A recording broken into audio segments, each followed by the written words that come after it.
Good afternoon. It is 3 o'clock. I'm Joseph Bonanno, live from A Moment's Peace Salon at Baseball. Brian Callahan spoke to the media today following the Titans' 42-19 loss to the Commanders on Sunday. After more special teams miscues, Callahan said that they would consider all options at punt returner moving forward. And then on the injury front, Callahan said that cornerback Roger McCreary left the game with a shoulder injury, and they will see how he does this week, while Kenneth Murray will work his way back from a hamstring injury. Callahan also said that he's hoping that the team can get cornerback Chidobe Awuzie back this week playing, while right tackle Leroy Watson continues to improve with a back injury. Tonight, the Denver Broncos will host the Cleveland Browns on Monday Night Football, kickoff at 10:15. You can catch the Westwood One call of the game right here on The Zone after the Brian Callahan Show. In college hoops news, Tennessee keeps moving up the rankings as the Vols move up to number 3. Both in the coaches and the AP poll. Also, the Vols were ranked number 1 in the first net rankings of the season.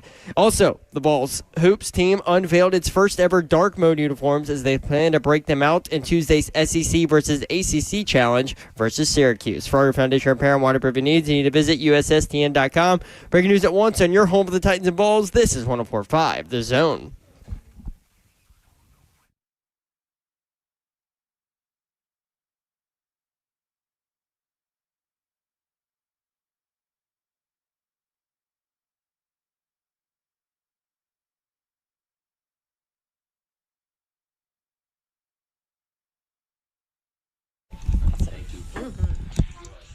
Yo, what up, Nashville 3HL is on the air. Brent Doherty with you on a beautifully cloudy and potentially snowy a little bit Monday afternoon. Don't talk that nonsense. That's what they're talking about. Snow showers in the area while we're on the air today. And when the weather is frightful, and even when it's not, you know where you need to be? A Moment's Peace. Salon and Day Spa in Cool Springs. That's where we are until 6 o'clock here on 104.5 The Zone. Come by and see us. Get you a gift card. Put enough on there. You got Christmas taken care of. They also have a concierge air service. Guess what you can do, guys? What? Speaking of you can literally email them your list of who you want to give a gift card to, the amount for all of it, and they will take care of all of it for you. They'll either email or text the person the gift, or you can go pick it up and like actually give something, but they will handle all of it. They'll have it all ready for you. And on top of it, if you tell them that you heard about this from 3HL and you say, hey, this is the MVP of my list, they'll give that person a bonus gift on top of it. So they, each time we come in here, Babs, they're making it easier and easier and easier. Right? Like it's no excuses anymore. I just thought that was so cool because I get it, right? No, like absolutely. it's a crazy time of year. I totally get it. And so if you have like work people you have to give stuff to, or family members or whatever, they're like, oh, well, we'll just do it for you. Yeah. You can email us. Yeah, so people have a lot going on. Nobody has more going on right now than you do. We'll just say that. A Moment's Peace Salon and Day Spa in Cool Springs across I-65 from Galleria Mall on the intersection of Carruthers Parkway and Bakersbridge Avenue. Gift cards can be printed directly from amomentspeace.com, or they can be beautifully wrapped for a stunning presentation, and even paired with other gifts like robes, candles, all the fun things that you will find in the gift boutique when you come by and see us. Let's say this is the perfect place for me to be today, at a spa where it smells good and it's chill. So I'll let everybody know. I didn't know how much you wanted to share. It's fine. I feel like we're all family. Yeah. And so and I know that we have a lot of listeners that are very prayerful. Yes. And so we love that. And I will take some prayers. So I'll just go ahead and fill everybody in. On Wednesday, I did not just leave you guys high and dry. The reason I was not here is because I fell down the stairs. I busted my head open. I spent the day in the emergency room. Before you go on, I told Slay, I said, knowing Babsy as well as we do, she probably got to the bottom of the stairs. It had just happened. She was probably pissed at herself. Yes, I was, because I went to the top of the stairs. Not like hurting or like, oh no, like pissed at yourself. Actually, I believe my thought was, oh my gosh, I don't have time for this, and there's blood, and there's blood everywhere, so I can't. Like, I know that this is a hospital trip, right? Yeah. So, and I went to walk in the house. I forgot something. I turned quick and went back down the stairs, and my feet just went out from under me, and my head hit first, busted it open. Luckily, Mr. Babs was in the house, so after I came to, I like texted him and was like, "Help! I fell." That was it. And he like came out and there's like blood everywhere. He's like, oh my gosh, what happened? So I now have a bunch of staples in my head. So I was curious about that part because I've had like more than 100 stitches in my life, but I've never had staples put. I've seen it done.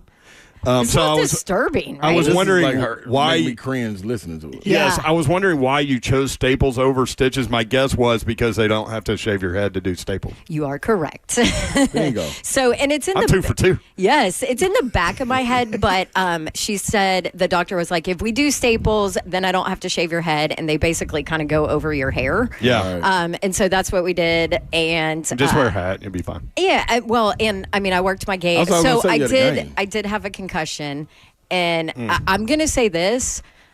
I don't know how the hell Tua keeps playing football. Yeah. Because those What did you experience concussion-wise? Dizziness, double vision. Which is like really disturbing, right? Headache, obviously. Yeah. So when I first hit the ground, the left side of my face was numb, which scared the bejesus out of me because I'm like, oh my gosh, why is I can't feel my face, you know? And you guys know me, I'm like anxiety queen. Yes. Now, luckily that went away, but the dizziness and double vision stayed for a while.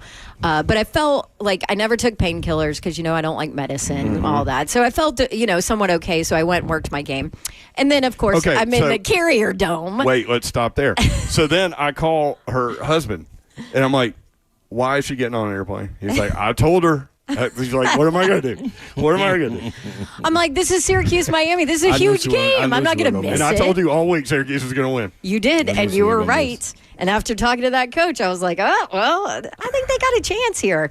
But yeah, probably not the most ideal stadium to be in when you're coming off a concussion because it is so loud in there. Yeah. Just reverberating. It's so loud. Now, luckily, I have double ears on my IFB, so that actually drowned out a lot of the noise. But like, I had a decibel meter. It hit 119 at one point in that place, so it was crazy. But I will say this. So, obviously got a CAT scan and all of that. And there was nothing on there from my injury. Everything was fine. But they did find some other things that we are going to check out and keep an eye on. And so that's kind of where I would like for the prayers, if you have them. I'm about to be best friends with Vanderbilt Neurology Department, so we'll just see what happens and what goes from there. But I will say it's been a hell of a 5 days for the Davenport family because on top of that, we had to put our sweet Coco, one of our 4 dogs, down today. Can you believe this? I know. She had cancer. It spread to her lungs, and unfortunately, it was today. You don't want them to suffer. Right. Yeah. So, back to the neurology. We're fortunate that it's a monitor situation. And we're fortunate that I fell and busted my head open so that we could find this. Slay and I talked about that. Yes, and that's definitely a God thing right there. I'm sorry. I don't know. Even if you don't believe, there is a reason. I mean, you guys know I've never had, the only stitches I've ever had in my entire life are from a C-section. Yeah. That's it. I've never had stitches, broken bone, staples, nothing. And then I bust my head wide open, but it clearly happened for a reason. Everything happens for a reason. I know a lot of us hate to hear that sometimes, but that's what it is. So I feel like all of our listeners are family, and obviously, you know me, I'm an open book. So there, it's all out there. And now, you know what, boys? Now I have an excuse. If I say something dumb, I'll be like, man, I busted my head open. Crap. What am I supposed to say? It wasn't even me. Sorry. What are we going to say? I'm sorry, bosses. Did I let a bad word slip? Well, listen, now I've got staples in my head. So, I've got an excuse. You can't fire me now. Yeah, and if you do, I'm suing you. I'm sure the bosses love to hear that. Well, Babsy, we've been thinking about you. And Slay Dog is the most positive person that you ever want around you when something is going wayward. But, we've obviously been praying. I'm glad you opened up to everyone else because that lets everyone pray for you. A lot of love and prayers. I think prayers are powerful. Yeah. So, yes. So, love you guys, and we're going to rock on. We're going to have a really fun show today. By the way, do you want to hear something else? Please. That just adds to the 5 days of like. What else you got, babe? Babs have to bake the cake and the icing and everything else on it. So, you guys know I've done this. I've been a sideline reporter for a decade. Yeah. I've never been hit by a ball, ever. So you go. Wait. So let's reset. Babsy. So you fly with a concussion. Yep. You go into a dome stadium where it's reverberating with a concussion. Yep. You've got double vision, all this stuff. Yeah. And then what happens? Like double vision to the point where I was looking for Cam Ward during warm-ups, and I go, I asked my camera guy, I go, is that number 1 or number 11? He goes, what? And I was like, that's Cam, right? And he was like, do you have double vision? I'm like, yeah, it looks like 11 to me. Yeah. He was like, geez, Davenport, come on. So he's the guy that looks like a middle linebacker playing quarterback. Oh yeah, he's and that guy is so. Can you imagine if they didn't in have control? Him? Yeah. Can you imagine if he did? If they didn't lose. I mean, they would have won that game. His receivers dropped a ball. They turned the ball over. There was a perfect pass that one of his guys dropped on him that they would have scored a touchdown on. I mean, he did everything he needed to do for them to win that ball game, But anyway, so then in warm-ups, I get nailed in the face by a ricochet of a ball. And Mike and Kirk, my play-by-play and analysts, were down there with me when it happened, and they were like, oh, my gosh, are you okay? No. And, start covering me up. I'm like, guys, it's okay. Yeah. It was a ricochet at least, so it kind of took some of the volume off of it. But Had that ever happened to you before? Never. That's crazy. I have never been hit by a ball, ever. Just wait till you have a concussion. Right. I'm so glad we're working close to home. And you're waiting on neurology. Lord, yeah. And then get hit in the face with the ball. So, yeah. So, there you go. It's been an eventful 5 days for the Davenport household. But I am glad to be with you guys, and I'm glad to be in a place that smells really good and is really calm. Yes. Well, we're glad to have you here. And it's only Monday, everyone. And we love you. Happy Monday. It is in a Moment's Peace Monday today on 3HL as we broadcast live from a Moment's Peace salon and day spa in Cool Springs. They have wonderful coffee, too, for you when you come in. I'm drinking White Christmas right now. Oh, I should have done that instead of get a coffee. White Christmas. Tennessee takes down Vanderbilt. Chaos continues in college football. The Titans get run in D.C. There's so much to get into. We'll throw the phone lines open right now, and then we'll get into it. 615-737-1045. 615-737-1045. A Moment's Peace, Salon and Day Spa. Perfect place for you to get all of your shopping needs taken care of in one fell swoop. And we are in Cool Springs across from the Galleria Mall. I'm sorry. Have you seen the Nate? Have you seen? Funny. Have you seen the Nate Bargatze one fell swoop? Yeah. I don't think you know what one fell swoop means. It's the best. Google it. It's the best stand up. I have not seen it. I've seen a lot of him. I have not seen that. But this is not one fell swoop. Okay, maybe carry on. This really is one fell swoop. This is what we got. This concussion Staplehead Babsy. Just say and laugh about anything she wants. All right, it's going to be a fun show. I have no idea how this is going to go. 615-737-1045.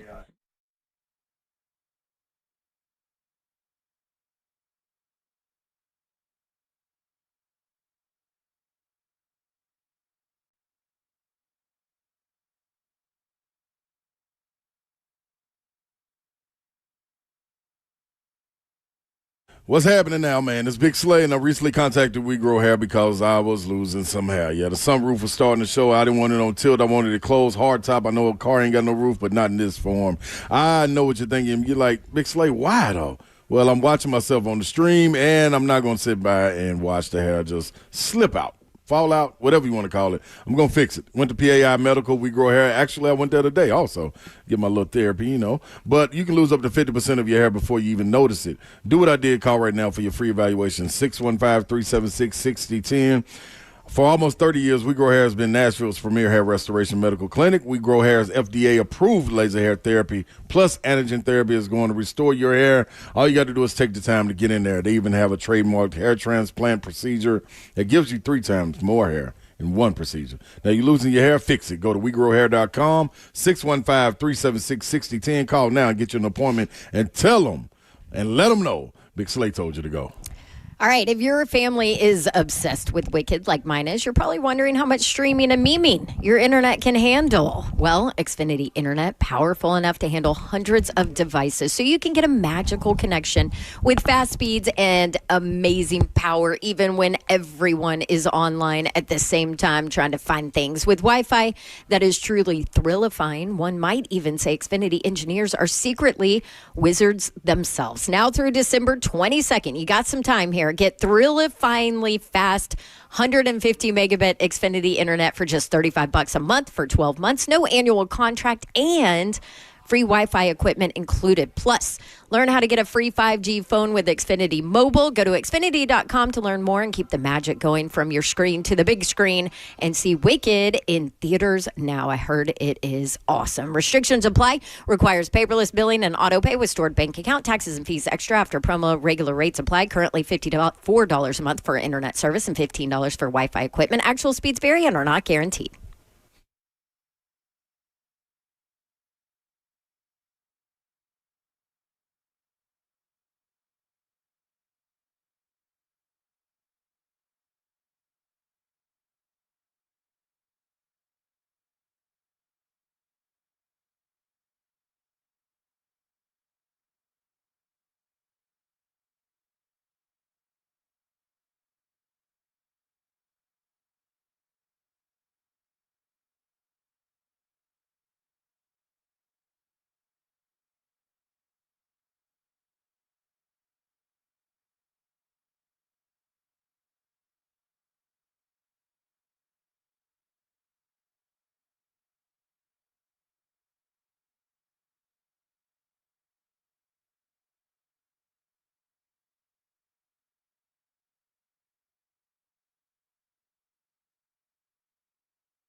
Three HL 104.5, The Zone Monday edition. Hope you're doing well out there. Yes, sir. You can watch the show live, YouTube, Facebook Live, Twitter, and Twitch. Twitch, please. F&M Bank Chat is open. Lots of positive messages and prayers up for Babs. Appreciate you guys. In the chat. Mm-hmm. Man, so much going on this weekend. Let's start with you. I thought you were going to Charlotte on Friday. No, man. That's operator error with so much football going on. You went to Austin, Texas. What was that like? Man, what was that campus like? I've never been there. Dog, I'm telling you right now, like I'm amazed at the transformations that's happening up on Rocky Top, and because I've got to see it over the years from going to school there to this point right now. But I remember going to Texas when I was working out with John Lucas, and I was going to Houston, but we went to Texas to watch their spring game, and that's when Vince Young was getting ready to come in and. That was a while. Yeah, it was a long time ago. Yeah, yeah, my age. But there was nuts there. Like the stadium was amazing, the campus was cool. To see it when I went down on Friday, good God Almighty, dog! I don't know how a kid goes there and doesn't commit. Like I'm saying, and I'm Tennessee through and through. But if you get on that campus, dog, you can smell the money. Like this is a different. They working with land money, like oil inside the oil land money. Like it's different, dog. Like the arena that we played in for the Sweet 16. Yeah. Is gone. They blew it up. And got a new one. Price being old. And so Matthew McConaughey, everybody understands him being around them. Like he designed their new arena, the Moody Center. So when you go in, it has all of his touches on it.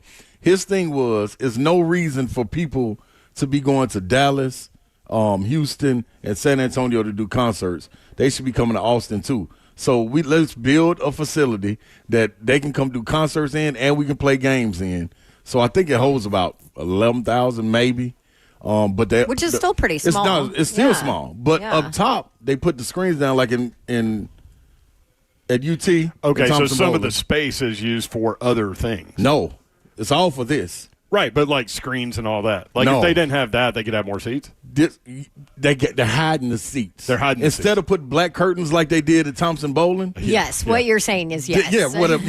They put projection screens down all the way around the top level where we was watching the college football game, watching games. Like it's nuts. So when you raise them all up, it's another 10,000 seats. Oh, I gotcha. Another 6,000 seats. I gotcha. But down low, it's like Auburn's field. If you put it up to 17,000 or something, that's Bridgestone Arena. It's for and the acoustics are crazy. So it seats 11 for the basketball games, but it seats more than that.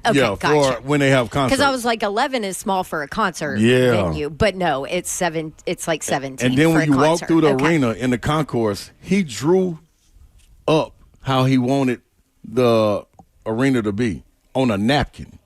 So they framed a napkin in the concourse when you walk in, and you can see it. It's got all this stuff. Nah, I forgot. Come on, Slay. I was tired of going up them steps. But this is the thing. Because I've been there, but I've only been to all the football facilities. So basketball. Texas's arena, Morgan Freeman. My man doesn't take pictures. So no, but guess what? I did take a picture of it when I was coming in. So you know how they got stage left? Yeah. And instead of stage right, it says stage all right. Dog, it got his touch all over. It's amazing, man. It's amazing. It's amazing, man. It's a hell of a facility. Dazed and Confused, the movie that made Matthew McConaughey, or vice versa. And I was gonna get the real tour, but Scott was a little under the weather, so shout out to SID. But he's a good dude. So he was there. Right. So you had a good time. How's Texas I had a great basketball? time. Texas is gonna be good, man. The young fella, top 10 pick, Trey Johnson. Is that his name? I think it's his name. You just called that I know, kid. but he's a phenomenal. Did you hit your head? You know how when the season starts, it takes a minute to get all the names. And he's a right? freshman, but he is so smooth. We interviewed him after the game. The man sat between me and the play-by-play, Alex Loeb. And look, when I asked him a question, I was asking him, messing up sometimes, asking 2 and 1. You know, and he was. You're not supposed to do that. I know, exactly. He was looking at me in the eyes, answering the question fully at first, and then was like, okay, to your second, you know, my father was just such and such, such and such. I was like, what? I'm looking at him like, dude. As a freshman. You 19? Yeah, that's impressive. Like, game's so smooth. Very mature. So usually when you do that inside the business, the person that you're talking with answers the second one and then never answers the first one, and you've already forgotten. He went back. Yeah. Like, and I was sitting there or like, answers the one man. they want to answer. Right. That's it. Yeah. But you know what's funny, though? And then we going on. The blueprint to what they're doing is exactly what Rick Barnes does.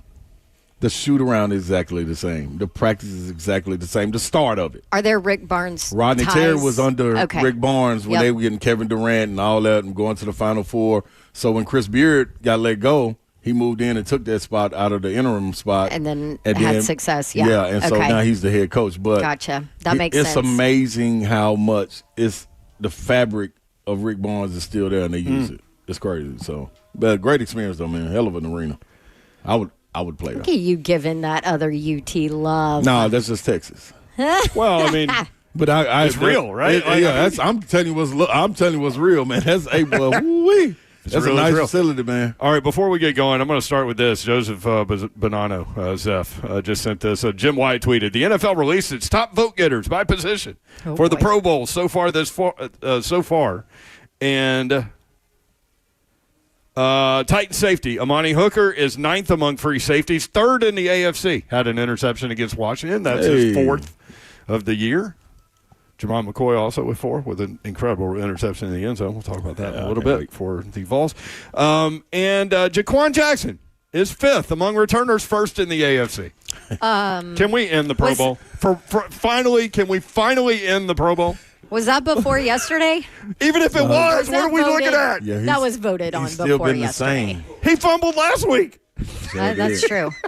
So it has been in question week after week after week. It's tough. Dang. For him to be right there, man. Like, I hope he make it. Just for the simple fact, like, this is what we need. This is what we need as a Titans organization and a fan of the Titans. This is Pro Bowler. The person that's going to get benched eventually. They literally are talking about bringing in free agents or elevating Mason Kinsey to put him on the bench. One of the best guys in the league is about to get benched. How are the other options that bad? His agent. I'm calling Is that where we are? I mean, it has to be that the other options are that bad, right? Or is it everybody that plays the Titans kicks it to the guy? Everybody else kicking it through the end zone.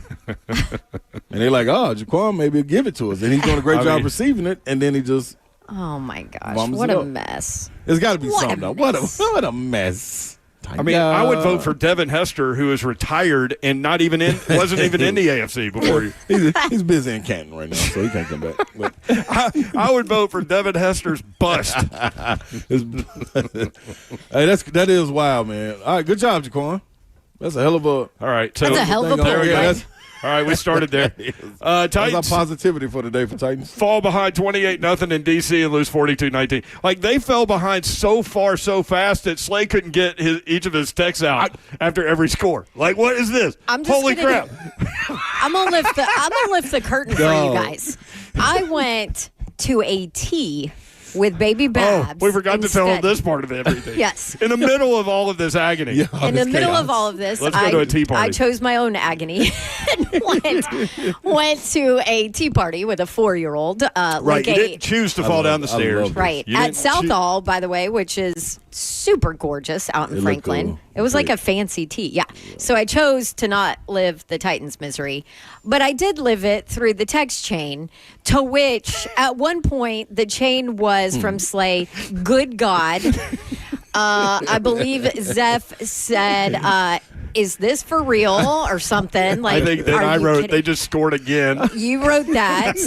And then at some point, all of this is like in 12 minutes. Yeah. All of this is seriously 10 minutes. And then Slay responds with, don't worry, special teams tells the other units, hold my beer. I got something for y'all, too. Hey, y'all didn't think we were going to contribute to this mess? We got something. We've been doing it. So obviously my response was, what in the hell am I missing? This is like a 10-minute strand of good God and all of this. The text on special teams, quote, hold my beer, end quote, was the best.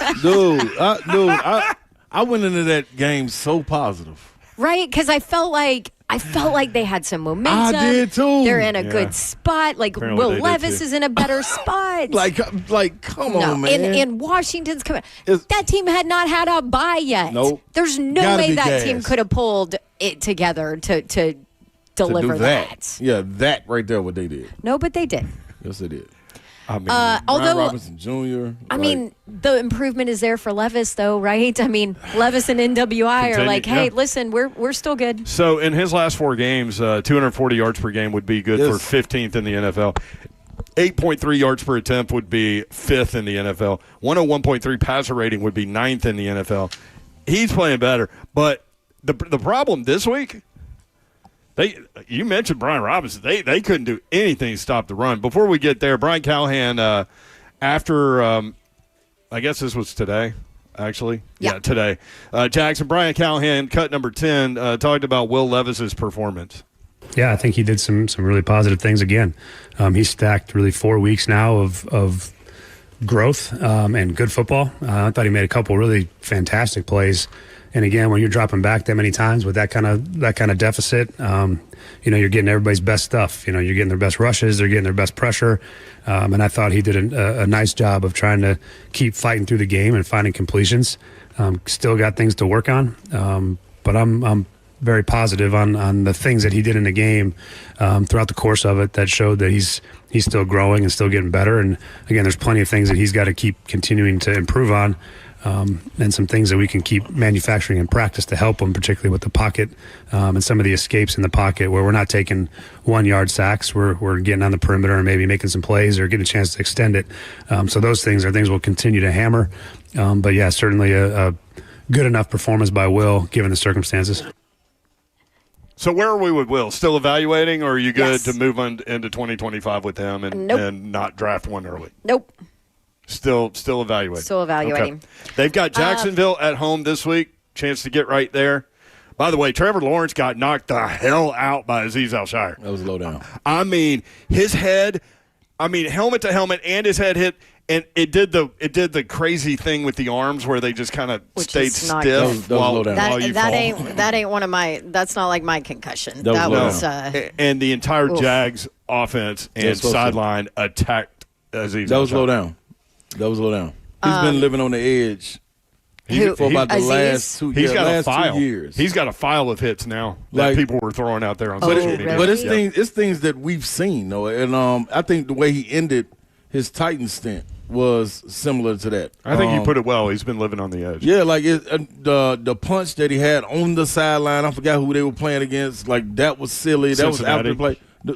Chicago. Oh, Chicago. Like, but they were wearing the Bengals color uniforms. Yeah, but it was on Good Chicago. job, It was on Zach. Chicago You sideline. remember it. You remember Like, seeing it's like, it. what? Yeah. Like, dog, what are They you didn't doing? flag it either. And, it's been late hits. He did some of this with the Titans during that stretch. So he been living on the edge, man. He should get reprimanded, dog. Like, it's no. I don't think there's any way around It ain't that. no Well- fines or anything. Like, And when he was walking out, the Jags fans were throwing stuff on him. And No, I don't agree with that. But No, of he's course, dead wrong, though, man. Right. Well, and now you have non-football people that are jumping in and turning it into, which is ridiculous, turning it into a religious, racist, come on, all of that kind of thing, which is absurd. I'm like, don't. That's just- it's football, you And know. I was. but seeing his arms like So Trevor disturbing. Lawrence is But So Azeez has gotten absolute massacred Yeah. on social media, on Gotta stay off of death them. threats, all of that kind of stuff. So he actually did put out a statement, which I'm not going to read because it's so long. But basically, the first part of it, I've always played the game as hard as I could, never with the intent to harm anybody. And anybody that knows me knows that. My goal is to hit you as hard as I can. Then I pray you're still able to get up and play the next play. And when the game's over, you go home to your family unharmed because it's not personal, it's competition. there's no way you can not tell me that there wasn't intent involved there. No, he knew what he was doing. But this is the thing with him. When we got our opportunity to talk to him, I think he went in the boom boom room with us and everything. And off the field, like, Incredible. dude, Incredible. I'm going to have dinner with him. Like, He's it's an mild mannered incredible guy, human. thoughtful. Off the field. I told you guys, do you remember Jeffrey Simmons' event that I he do does remember that, yep. with the kids Yep. every year, Rally on the Runway, yep. the fashion show? Azeez got into town that day, didn't have any clothes because none of his stuff was there. He showed up at that event. He stayed the entire remember time, you and he was saying that, coming off yep. of the fast that he does for his religion. So there was like he hadn't eaten in Yeah, what 2 yeah. weeks, whatever Yep, they the do. Ramadan, yep. Yes, and you know, he stayed. He bought stuff in the silent auction to donate. He donated other stuff, like Right. top notch human being Yes, off the no field. question. But that hit it looked bad. And guess what, man? Hopefully, It's the elbow that came, elbow up that got me. He was giving himself up. Now, listen, as a fan watching the game, when quarterbacks fake slide and do all these little weird things, like I'm for it, man. Like if they are not out of bounds or not giving themselves up, rock their world. Because they don't get hit in the pocket. Like, it's so many things around them that protect them. But if they give themselves up and they start to be a runner and all of a sudden start to slide, it's all bets off. You got to figure out a way to pull up or do something. Dive over them, do the Superman. You got to do something. You can't lean in, hit that man in the head. Like, that's uncalled for, man. That's uncalled for. So the line went, and I mentioned this in the chat. I was like, well, better get it now. Titans are 1.5 point favorite over Jacksonville. I didn't say that after the quarter. After Trevor Lawrence went down, it's 3.5. Yeah. Titans are favored by 3.5. I don't believe that either. So what do you think about that?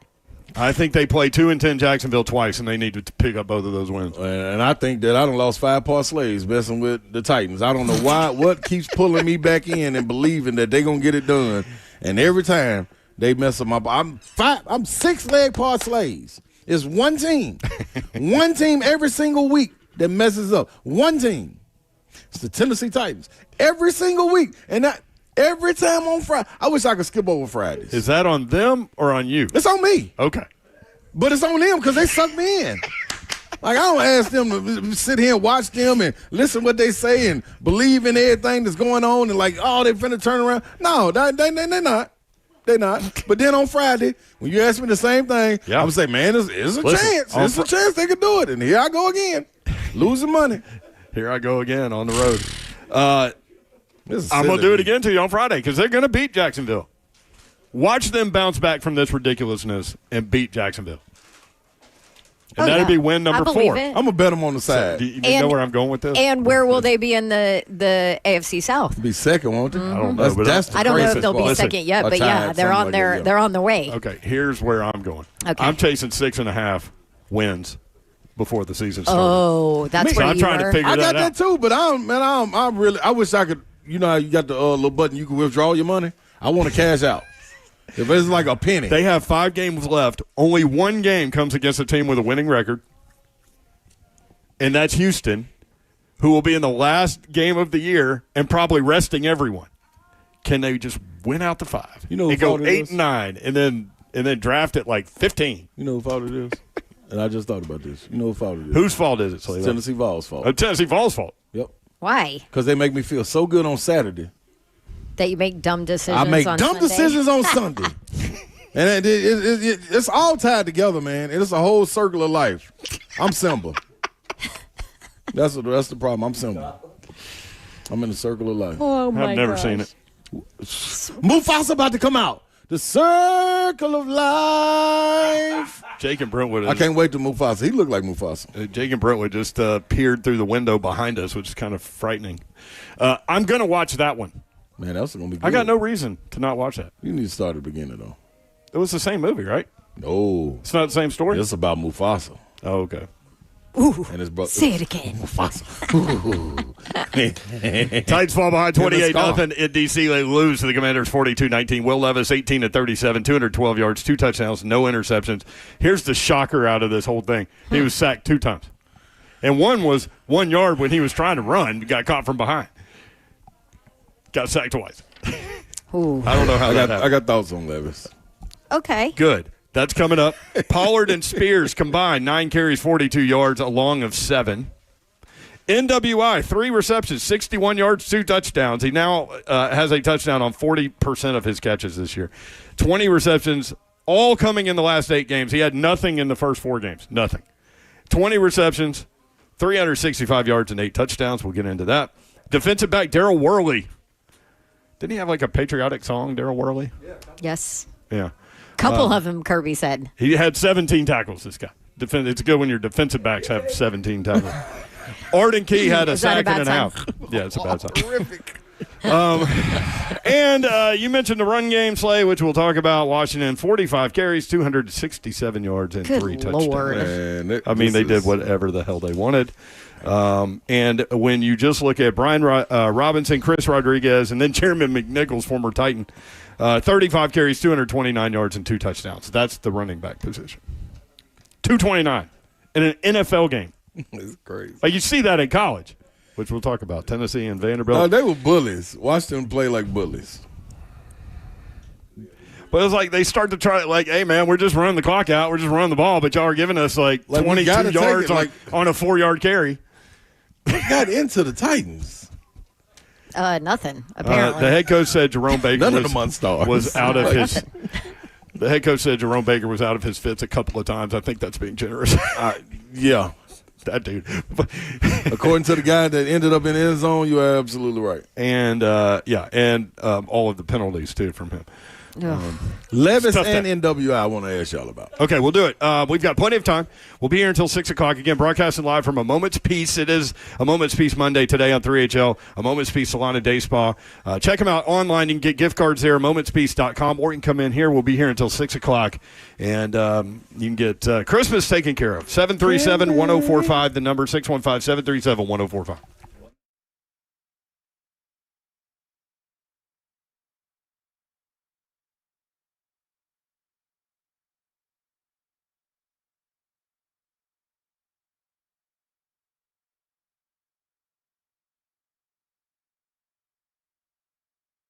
Up to Dodge Chrysler Jeep Ram. That's where you need to go to get that next new vehicle, whether you're looking for a car, truck, SUV, or Jeep, new or pre-owned. This is the dealership that will get it done for you. Daniel Cupton and his crew are the absolute best in the business, and they're going to help you out. Look, man, if you want to do it big for that special someone in your life and buy them a car, truck, SUV, or Jeep, go see my friends at Cupton Dodge Chrysler Jeep Ram. They will get it done. 3450 Tom Austin Highway in beautiful Springfield, Tennessee, just 30 minutes from downtown Nashville, and that's where you'll get the best vehicle buying experience you will have ever had. They've got a great selection of new and pre-owned cars and trucks and SUVs online. GuptonMotors.com is the website.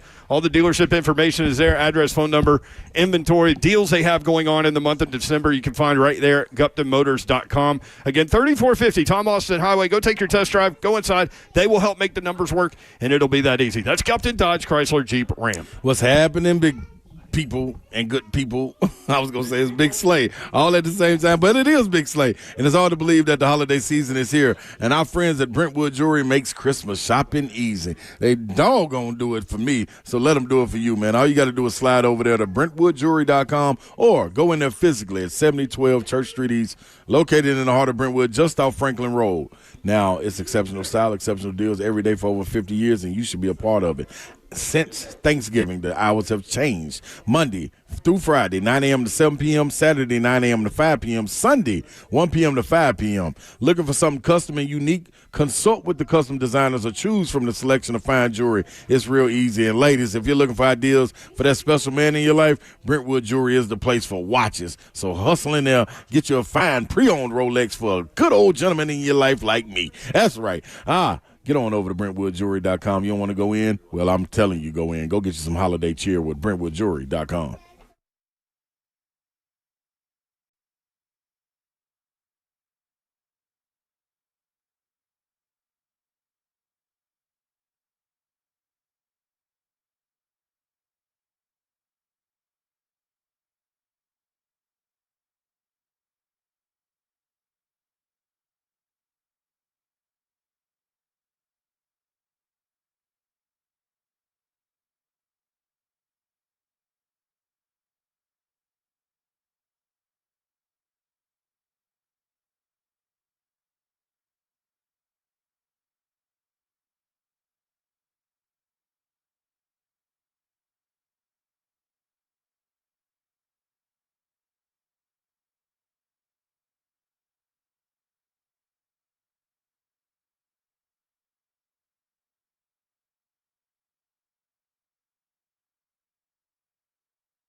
Yep.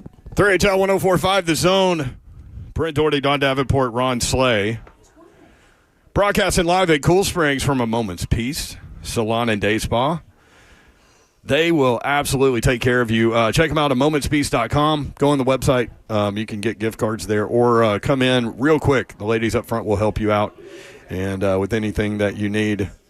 And salesperson extraordinaire Tanya is here with her her little one. And the little one? Her little husband. one that got so big so fast, man. Like, darn, she was just born. She's going to be walking around giving us orders like Tanya in a minute. I know. Like, She's gonna go back into that spa room that hold you on. always The loved to dingo do. will have your baby. The dingo ate your baby. I like what my boy had done with that. Man, I had 2 song references during Dawn's I heard you. sorrowful announcement. I heard it whispering in there. I didn't know I got caught there. But anyway, we're broadcasting live from A Moment's Peace Salon and Day Spa. We love coming out here, and this is a perfect way for you to take care of Christmas. They're in Cool Springs, across from the interstate, across from the mall. We'll be here until 6 o'clock. We've had some listeners come through. I never know if I'm supposed to identify listeners that come through or not. I usually do it anyway, but I guess I already did say Jake and from Brentwood. When he was at the window, he was breathing on the window like the raptor in Jurassic Park. That was scary. I love that. Was that was one of the best bars right there. Yeah. Oh, that was one of the best bars. Just fogged up the window. Mm-hmm. I loved it. Well, you love that whole series. I love every one of them, Yor. I can't wait for them. I think they're going to sneak back out to it this summer, but we'll see. By the way, the College Football Playoff Committee will release its rankings tomorrow, and this will be interesting because what the hell do they do with Ohio State? Nothing against Ohio State. Nope. I'm just saying. From Trey Wallace, who reminded everyone, remember when Georgia fell from 3 to 12 after losing at Ole Miss, a ranked team? They sure did, Yor. Will Ohio State have a similar fall after losing to unranked 5-loss Michigan at home? I need as to a know. 20.5-point favorite. I need to know. Like, this is where it's going to get dicey right here. Because in this, I think Tennessee will end up with a home game in Neyland Stadium. No, they need it. I'm convinced. I need it. But I don't know that it'll surface this week. Right. It'll be after the conference championships, you think? Maybe, and we'll get there. But if Ohio State falls behind Tennessee, which I think they should, then I think that 8-9. I think that 8-9 thing could be Tennessee and Ohio State, and depending on who's 8 and 9 in the committee's eyes. You know who I ain't worried about, and I'm gonna keep on standing on this since the beginning of the season? Will Howard. You've been talking about just not worried about him at all. I mean, at all. Michigan. I mean, at all. like how, man, dude. You got that run game and that wide receiver. You supposed. All right. Yeah. What is it though? Because I think it's deeper than that. I think, and we talk about it all the time. And teams feed off coach personality. Yep. So does coach get uptight? It has to be, right? They're 40. Ryan Day is 47-1 against the Big Ten against teams not named Michigan. He's lost 4 in a row to Michigan with the highest payroll this year. Highest payroll in college football. Like you wouldn't got every spot, man. I mean, defensive, offensive. You already had homegrown talent right there. How do you do that? How do you go 47-1 against everybody else and 1-4 against he freezes up. Michigan? That's the only thing I come up with. He freezes because up, man. That team that we saw on Saturday was not the same team we've seen all year. Nope. And it's funny because at Buffalo Wild Wings, I just flippantly was like, Kirby, you don't have to worry about this one. Yeah. Ohio State's that much better than Michigan. And Kirby goes, dude, lifelong Ohio State fan. I've seen all these games. I'm telling you, I'm worried about it. When they're 20-something point favorite? You're a 20.5-point favorite, which is the third largest favorite in the series history. That's crazy. And Michigan looked like they wanted everything that Ohio State had. The only way Michigan could win that game is if it was 13-10 or something like that, and it was. Yep. Yeah, that was Ohio State scores 3 touchdowns. There's no way Michigan wins. Nope. I just knew at some point they were going to pull away, and Michigan was not having any of it. So I think it's hilarious. I love it. And I love every bit of it. To go back, I don't know if Tennessee will end up with a home game on the projections tomorrow night. Right. But I think after this weekend, I'm convinced that Tennessee's going to have a home game. I can't wait. In the college football playoff. The fact that Miami lost to Syracuse and now Clemson is in the ACC title game, there's so many things that happen that have helped Tennessee. You can if you could just go back to that Arkansas game. Right. I think SMU is – I think Tennessee's okay even with the Arkansas game now. But I think SMU runs Clemson. I think Miami's going to have a tough time getting in. Yep. They've lost 2 out of 3. Mm-hmm. And remember that stretch where they were playing unranked teams and winning at the last second? Yep. It just finally caught up to That's them. all it is. We in our game against Syracuse on Saturday, we ran towards the end a highlight package of all of their close wins. Mm-hmm.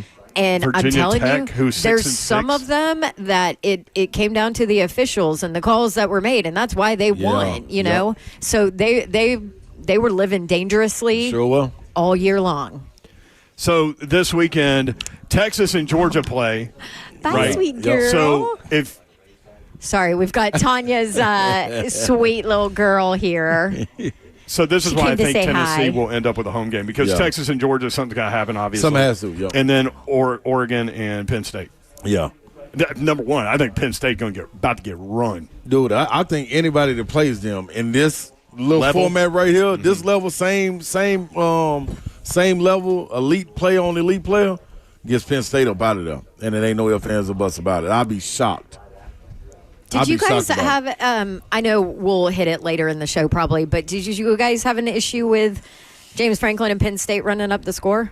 I never have an issue with that. Nope, because I feel like you can't. We talked about it 4 or 5 weeks ago whenever the first one came out. I got Tennessee fans used to get so mad at me about this, but I go back to Spurrier. Look, you signed on to play 60 minutes. If you can't stop me, you can't stop me. That's on you, not me. Well, that's part of it, but even more so now, you have to have the style points, especially if your schedule. That's like IU.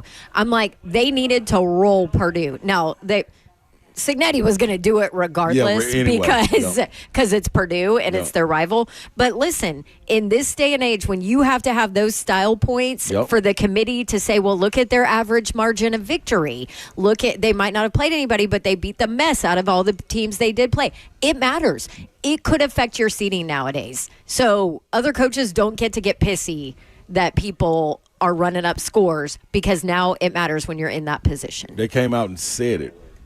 During their talk after revealing the college football playoff, the rankings, what's the guy's name, the head that always comes out and speaks? We had him on our show. Yeah, so he said that Indiana was impressive, the way they're beating people.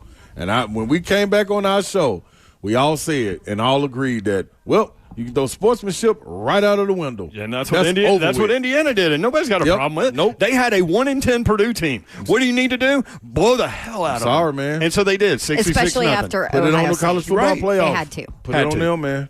Put it on, and it's going. What you saw during rivalry week, with people knowing what the college football playoff looks like, all these fights and stuff. Now take the flag planting out of it, but all these fights and stuff. It's November. It's Brawlvember. That's what it's going to be called. Isn't it wild that happened everywhere? Dog, when they get to 60, it's getting tight. And people, dreams are getting vanished, dog. You holding on. How many times in the last 4 years have we held on this long to college football and this many teams be involved? That's right. Teams that's ranked 20th. Yep. 2 weeks ago, South Carolina talking about moving up. Missouri thought they still had a chance. Texas A&M was 20th. Had they beaten Texas and then beaten Georgia, they're in. It's going to get nastier and nastier because there's more and more on the line, and there's money involved now. Love it. Absolutely love it. I'm here for it. You're here for it. When we come back, let's address that. So James Franklin unapologetically runs up the score, and Michael actually had something to say about it as well. So we'll hit you with that, get your take on that. Voice of the Titans, Mike Keith at 420. Again, A Moment's Peace, Salon and Day Spa, amomentspeace.com. Really nice guy came by and gave Babsy a gift card. Yeah. I've never seen tears in her eyes. Man, I cried. That's dope, man. I'm soft now. But so the concussion changed her personality from hard as nails to soft. Well, just I'm gonna cry again talking about it. What in the world? That was dope, Babs. That's our listeners, man. Rick and his son Madden. Yep.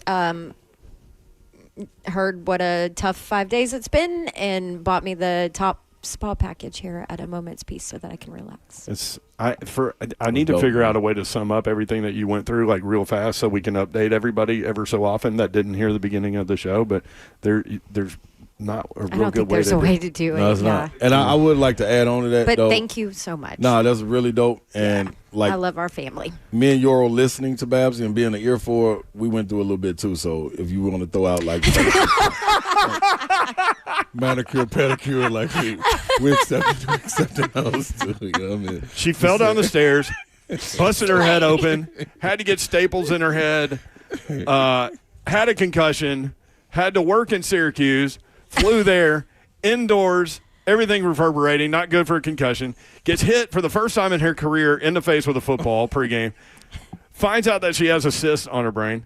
Luckily and prayerfully, that's going to be okay, and we're in monitor that situation stage, which is great. That was the best case scenario today for that, and had to put a dog down today. And had to do a tea party. And went to a tea party. Don't leave that one out.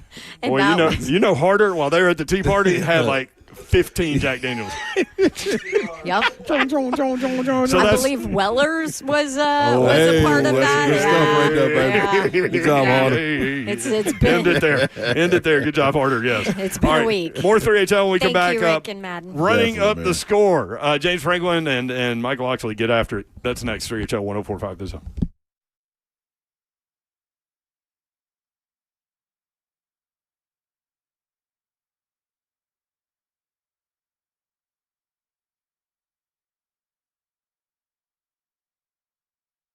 Y'all, man, we coming to you and letting you know that the holiday cheer is here. Don't be a Scrooge if your lights go out. You can do something about it. You ain't even got to worry about that. Call Cove Generators and get in line and get you a Generac automatic standby generator ready. And just because it's the holidays and people are feeling, well, I'm going to say Babsy is feeling good about things. She's got a little gift for you, don't you, Babs? Yeah, how about this? A holiday special. So you buy a Generac automatic standby generator from Cove Generators, and boom, they'll give you a free 10-year warranty. You cannot beat that. All you have to do is buy that generator before 2025, by the way. Get that free 10-year warranty. Let Cove Generators make sure that you stay powered for the holidays and forever. Yeah. Give them a call at 615-241-6343. 241-6343, or you can just go online. That's always easy. Cove, C-O-V-E, generators.com. Stay connected through it all.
Good afternoon. It is 4:03. I'm Joe Spinano live from a Moment's Peace Salon and Baseball.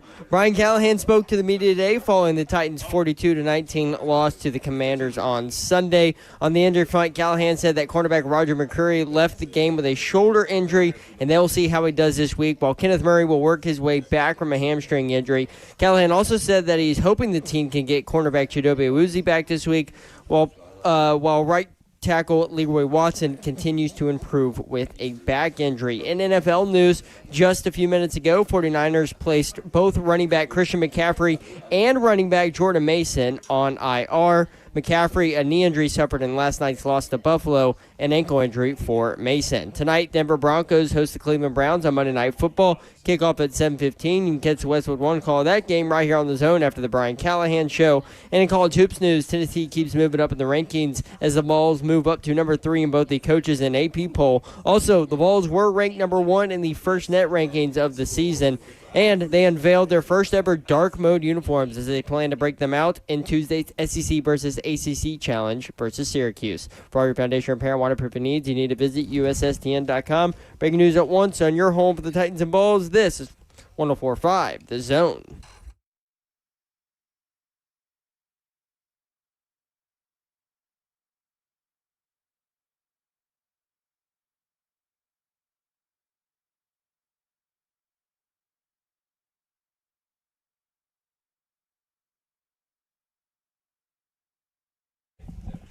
HL 104.5 The Zone. Brent Doherty with you on a cloudy day in the Music City. Still a beautiful day in the neighborhood. A Moment's Peace Salon and Day Spa is where we are.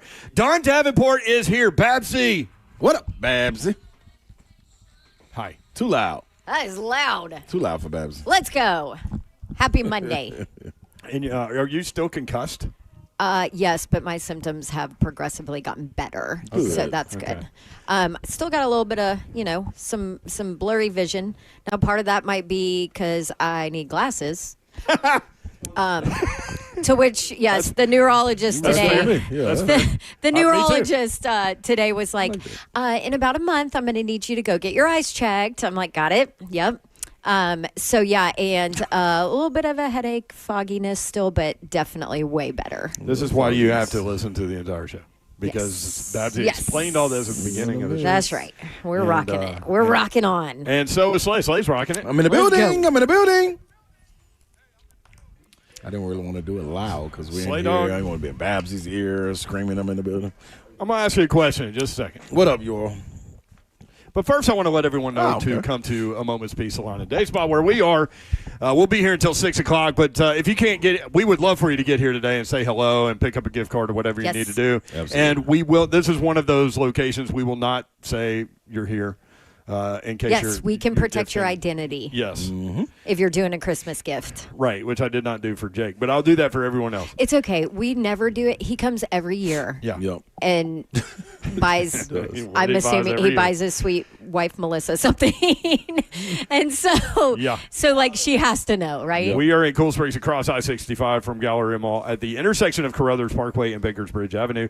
Gift cards can be printed directly from amomentspeace.com, or they can be beautifully wrapped for a stunning presentation and even paired with other gifts like robes, candles, all sorts of fun finds here in the gift boutique.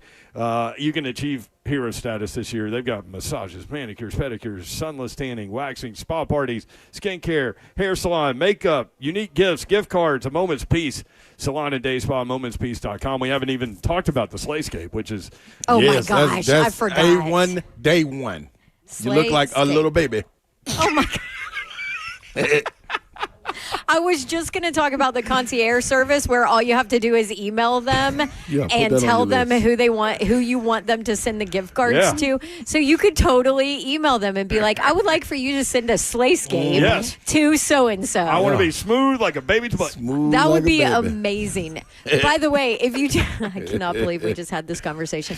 But by the way, if you do that and you have a list of like people you want to give gift cards to and they can help take care of that for you can either come and pick them up, or they can just email, text, do whatever to those people. If you tell them that you heard about that whole thing right here on 3HL 104.5 The Zone, they will let you pick your MVP on your list, and they'll give them a little extra special gift on top of it. How about that? That's courtesy of making 3HL. it so easy for you people. Yeah, there you go. So easy. .com. Making your list in there. Check it twice. That's right. You were talking about God things falling down the stairs and then, finding something that the news today was good in that monitor the situation type deal. You go in on Friday. Yep, Friday's a big day. We'll find out for sure on Friday. But then we're talking with Kip, who runs A Moment's Peace, and his best friend is the head of neurology at Vanderbilt. Yes, which is where I'm going. Actually, my doctor is his PA. How about that? That's how it works, man. Crazy. His best friend is the doctor Like, that you're seeing of his my PA. yes. Yeah. What is the odds of that? All right, Slay, I got a question for you. Small town, right? Small town, small world. All right, Tennessee With a lot fights of good back people. from a quick 14-0 deficit. We were proud of Zeph for not jumping it, because Zeph usually jumps over the cliff when anything happens. Initially, he can't let it simmer a little bit. Cannot wait. I think he's learned a little bit. He stands over the boiling water at Cracker Barrel, I'm sure, waiting for it to boil. But he didn't send anything, because I know me and Slay were about to Zeph, be cool. punch him in the head through text message. But anyway, Tennessee falls behind 14-0. They fight back, obviously. Run Vanderbilt 36-23. Gain a lock bid into the 12-team college football playoff field. Slay Dog, your thoughts on Tennessee beating Vanderbilt Saturday? Well, first and foremost, I just want to say, I get off the plane at about 9:45. It's 10 in the morning. Yeah, the 10 in the morning, straight from Texas. Changed my flight to make sure I get back to watch the game. I wanted to go and be there in attendance. When I pulled up on West End, I saw no black and gold. It was amazing to me. The thing that was most amazing was this is Vandy's best team in a while. A really good team. Those two James Franklin teams, but they never beat number one ever in the history of the this program. is a really good team, and this is a team to really get behind. When I'm riding down West End and I see a sea of orange, I'm scratching my head I came down here, and y'all know me, in this rivalry, I call them candy. I like to trouble. So I wanted to get out and walk amongst the people. I wanted to be a lot of Vandy people out there and me mess with them. But the problem was the only people that we had black and gold on were the people holding park here game day signs. People trying to, get you to park in. I'm like, dog, what are y'all doing? Are y'all just trying to earn money or what? What's going on? So anyway, I pull over, Mickey D's, grab me a little sausage biscuit because I'm fresh off the plane and I don't want to go start drinking without nothing on my stomach. So I sit there, eat my sausage biscuit, and I keep on looking. It's droves of people coming from over in Centennial Park to get over there to West End. They coming down there by Brick Tops, coming down Sea Orange. And I said to myself, the Vols don't need me. They don't need me to troll. What they need for me to do is go home, kick my little feet up, take my shoes off, and twinkle my toes up under my blanket like I'm supposed to. Fix me a drink early morning, sit back and enjoy the game. That's exactly what I did.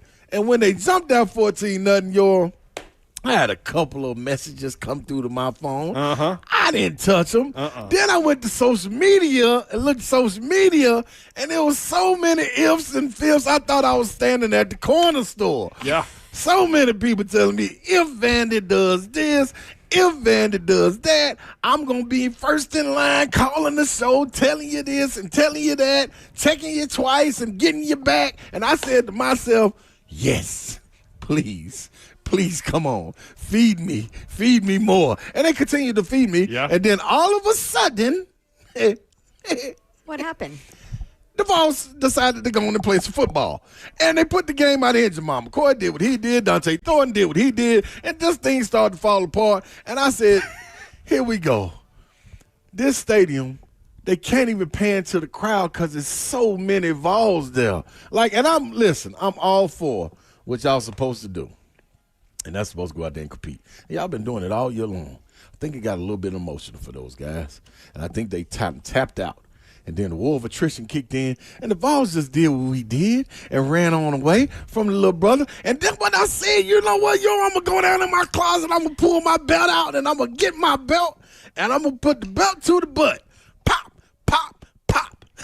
That's what you heard. 3 pops. Pop, pop, pop. Right there. Vandy, you get back in your room, and don't you never come out. Big brother's home for the holidays. Don't you come out here. I get to do what I want to do. You go in your room, you play your video game. I eat all the cereal. I eat all the snacks. I get all the Jell-O pudding. I get everything, all the fruit snacks, everything that I want. You don't come down unless I tell you to come down. I'm the big brother. And that's where we stand. Salute to the Vols, man. Vandy, great. Listen, all in seriousness, great season. Big brother's here, man. Don't worry. At the end of the day, I'll put my arm around you when I'm getting ready to go back to school, give you a little noggin on the head. I love you, boy. Kiss you on your head, and I go on back to school. Then you can run the house. It's cool. Big brother's gone back. But when I come back, that belt still works, boy. Pow, pop, pop, pop. Spank that butt. There's Slay Steak on Tennessee fans. Yes. Do Vandy fans hate you? Yes. Yes, they do. I think it's weird, though. If you were saying that about my team, I'd be like, this guy's such a jerk. But guess what, though, Babs? I really love them, but Except for 1 week when a we year. play them. I think it's weird because, like, my Vandy fan friends, like, love him. No, Except for 1 week a year. Right, maybe, but they expect this from him and they laugh. Like, They know it's coming. How can you know They it? know it's coming. But it's funny, though, on social media how many people thought the game was over 5 minutes in. So I did have a guy that wrote on social media, and this is what I was telling him. If you tag me, I have to respond, people. No, you don't have to respond. You're right, Babs. I do How not many have times do I have to tell you this? You are no, right. how many times do we have to tell her this? You're That is right. true. You're right. I don't have to, but if I got time, which I had time, a guy from Vandy, a Vandy fan said, man, if Vandy wins this game, I'm going to be the first person to call, and he tagged so many people from 104.5 The Zone. I was like, now you could have just left me alone, and I wouldn't have did anything. I want to let you live. See, I was going to go all out and go to the candy store and lay down in my floor and throw the candy up and just let it fall on me. But I decided, nope, I'm not going to be that guy. I'm going to sit back. All I want to know is, how does those ifs and fifths taste together? Because it's a combo. You can go to the corner store and get that combo special. And that's what the Vandy fans went and got. They went and got an if, and they went and got a fifth. So sit back this holiday and drink on that and puff on that and sit on down. Puff on that, dude. Yeah, that's the if. Yeah, okay. Yeah, drink the fifth. I get it. Have a good time, because I am. You know what the cherry on top was about that game? Oh, here we go. Here chimes in the other It ball. wasn't even me. Crazy. Yep. Tony Vitello on the Vanderbilt sideline doing push-ups with the Tennessee Volunteers cheerleaders Yes. after the touchdowns. I saw that. We're not at Neyland where he's running around on the sideline acting like Tony Vitello. We're at Vanderbilt's place. Vitello's Tony next Vitello. level. Who said- Well, who I said mean, we're Do you not think in he there? was sober? Oh, you're right. We were at Neyland, Middle Tennessee. You're right. Tony V, man. I love here's it. the other thing, and I didn't think about this last week. Vanderbilt's out. Vanderbilt school was out. So, like, their student section was half full. Yeah. And that was the one place where you were going to get the black and gold fans. Yeah. Well, the good thing about football, it comes back another year, next year, about the same time. Y'all can, hey, fight for your right Support and it. your might and all that, and come on up to Rocket Top. We'll open our doors so you come on up here, little bro. Do you think Diego Pavia has helped to change the perception of Vanderbilt football in the portal? That's what I'm selling, man. Change the brand. Yep. My only thing This is, has though, to be more than a 1 year thing. There needs to be some sustainability. So right now I'm at Haynes King door. Hey man, Dude, that I'm Clark kid. Lee, and we got Diego Pavia. You see what we just did? Come on up here, and I got a big old bag for you.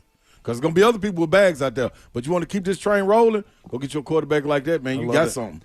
And Because they got some players around them. for him to go to Football Georgia and all Tech, that, yeah. similar type deal. Yep. You know, Like, similar yeah. sell. Man, you boy. All right. When we come back, we'll get into the Titans, and they lost at Washington, 42-19. See, this is my betting. This is what happened. You see that high I was just on? Yeah. It just brought me back on down. Yeah, well, they play Jacksonville this weekend, too. So we'll talk with the voice of the Titans, Mike Keith. Next, 3HL broadcasting live from A Moment's Peace Salon and Day Spa. Check out amomentspeace.com. Get your holiday gifting responsibilities taken care of there.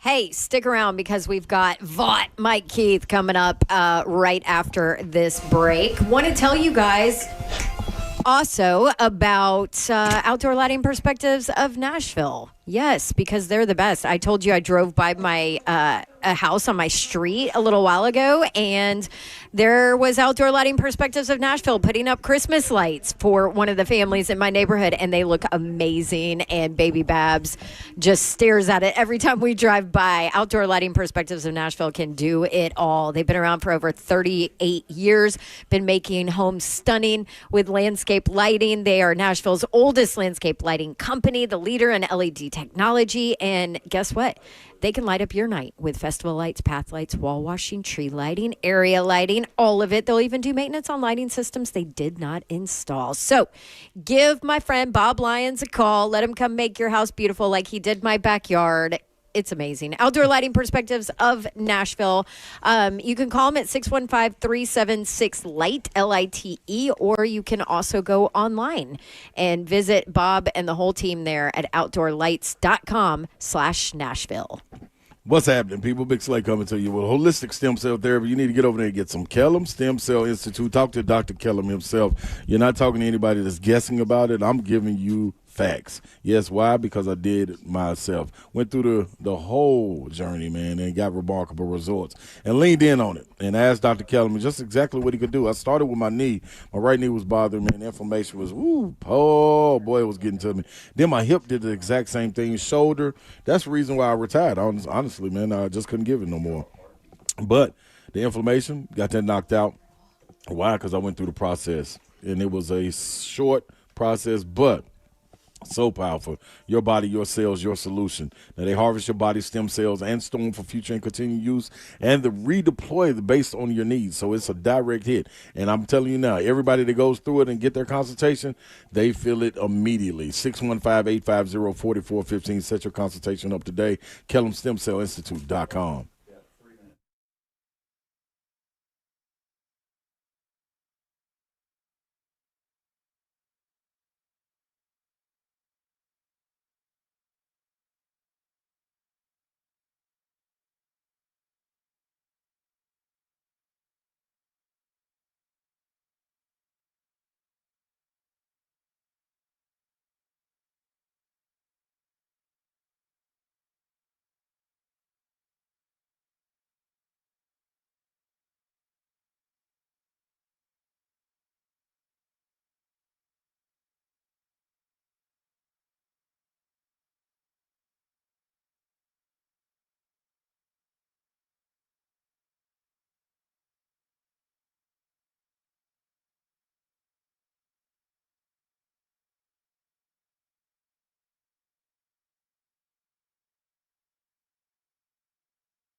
3HL 1045 The Zone, broadcasting live from a Moment's Peace salon at Day Spa, and this is where you need to go to take care of all your holiday needs. Gifting needs.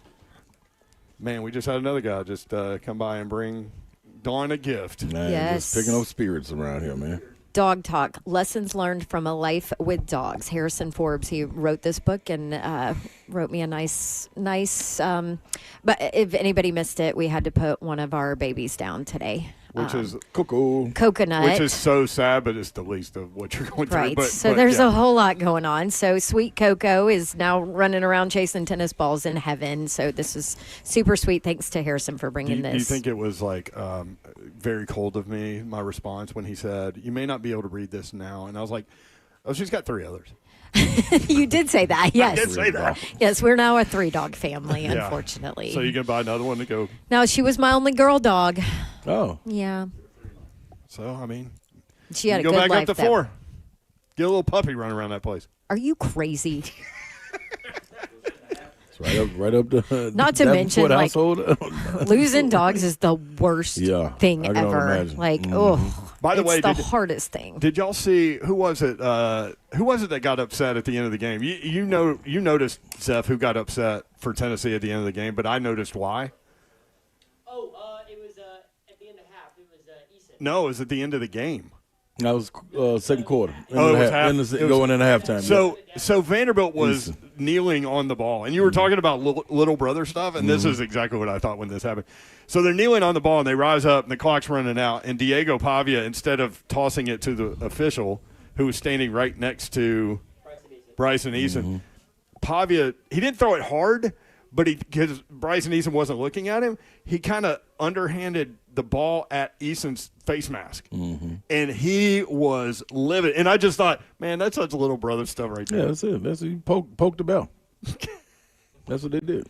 Mike Keith, voice of the Titans, joins us now as he does every Monday. Mike, what's up? How are you? I'm well, thank you. Can I say something to Dawn? Yes, sir. Yes. Of course. Dawn, I have 2 things to say. First of all, I'm very sorry about your dog. Thank you. The second thing is you had one of the top 5 highlights of the sports weekend. That was awesome with Fran Brown. Oh, man. Congratulations. Isn't he crazy? I did But nothing, was Mike. A great. No.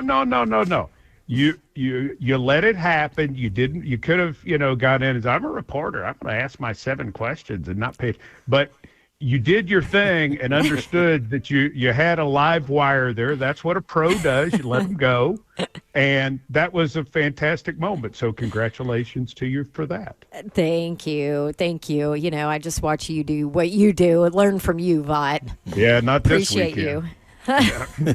Yeah, that was tough. That was Like, a frustrating one, wasn't when it, it Vaught? gets when it gets going like that right out of the chute, like how do you stop it, man? That was fast. 21 fast. points and is the most points that is tied for the most points that Washington has ever scored in the first quarter. It was tough to get that snowball from gaining speed down the hill. And it happens sometimes. And when it does, and I mean I've seen it happen for us. So you realize when you're around it long enough, you're going to sort of see all sides. And that was just the dam breaking in the worst possible way. And I think what's the toughest part about it is this team had been playing so much better.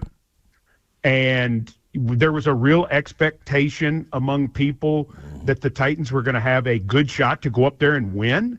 There was some confidence among fans. And, in talking to people today, the word everyone has used is shocked. And I think obviously it's a bad thing because you saw what happened in the first 19 minutes of the game. But on the other hand, they were shocked because they had developed some optimism. And that's what this team is they're going to have to rebuild that momentum because clearly they weren't there yet.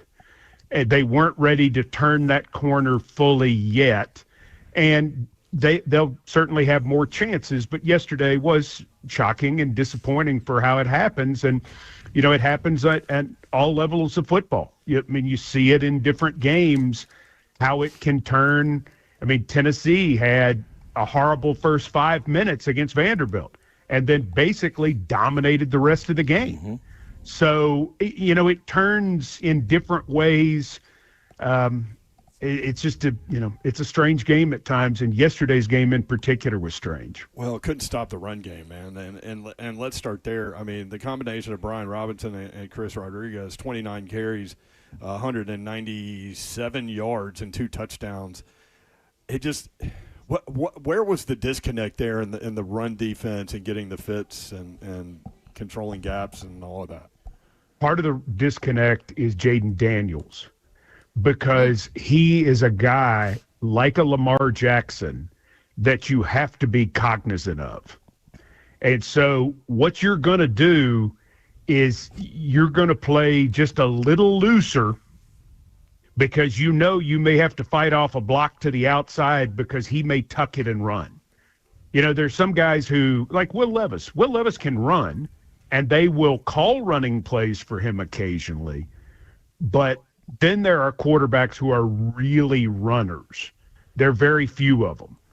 And this kid is he had 1,100 yards rushing for LSU last year. So, I mean, he can get it. And that part of his game is such a big part of what he does that if you're not perfect on the other stuff, they can beat you with the other stuff. And they did. They were able to take advantage of some of those other things because the Titans were very cognizant of, him pulling the ball down and running it and things of that sort. And if you're not fitted up well, perfectly, he can torture you with it. And instead of him being the one to torture you with it, the backs were able to do that. Mike, when you look at this running game, was this just an extension of the way Jaden Daniels was playing, or just a lapse defensively with the Titans with Brian Robinson Jr. and then Chris Rodriguez Jr. really almost both going for 100 yards, man? Well, I think what happens is you get behind in this game, and then they can just keep pounding you. Yeah. And that's the part of it that is so advantageous, is when you get in a position that you're controlling the ball for 40 minutes and they're going to have to run back out there and throw every down, which is what the Titans did. Yeah. Then you can stay with the run and they can beat on you. And they did. They did. They won the physical battle. Brian Callahan has said it consistently. They won both sides of the line, and it's advantageous when you get that sort of advantage, because then you can just start laying on people and working on them. I mean, the defense being out there for 77 plays. Yeah, that's crazy. In December, not good. Not good, and not great headed into this week either. I mean, they're going to have to manage that bunch, and I know they will, but it's a tough thing when you get into that situation. There just wasn't anything really good specifically in the defensive effort, except some effort. I mean, guys were clearly getting after it, and Darryl Worley, 17 tackles. I mean, that's crazy. Yeah, right. Not it's the most in 12 years. Yeah, you don't want a DB with that. Not the position that you want making 17 tackles, but Not normally, no. Well, how about this, Mike? We need some positivity here. So, okay. What positive did you, minus the effort, what positive did you see or take out of that game? I think the pass protection was pretty okay. Yeah, just 2 sacks, right? Yeah, 2 sacks for -2 yards. I thought they did all right. I mean, Levis had some time to throw. There was some pressure, but Levis had time to throw, and I think some of that's on Levis too. I think he's getting rid of the ball. And we saw him throw it away a couple of times in smart situations. And the offense never got sidetracked because of a sack.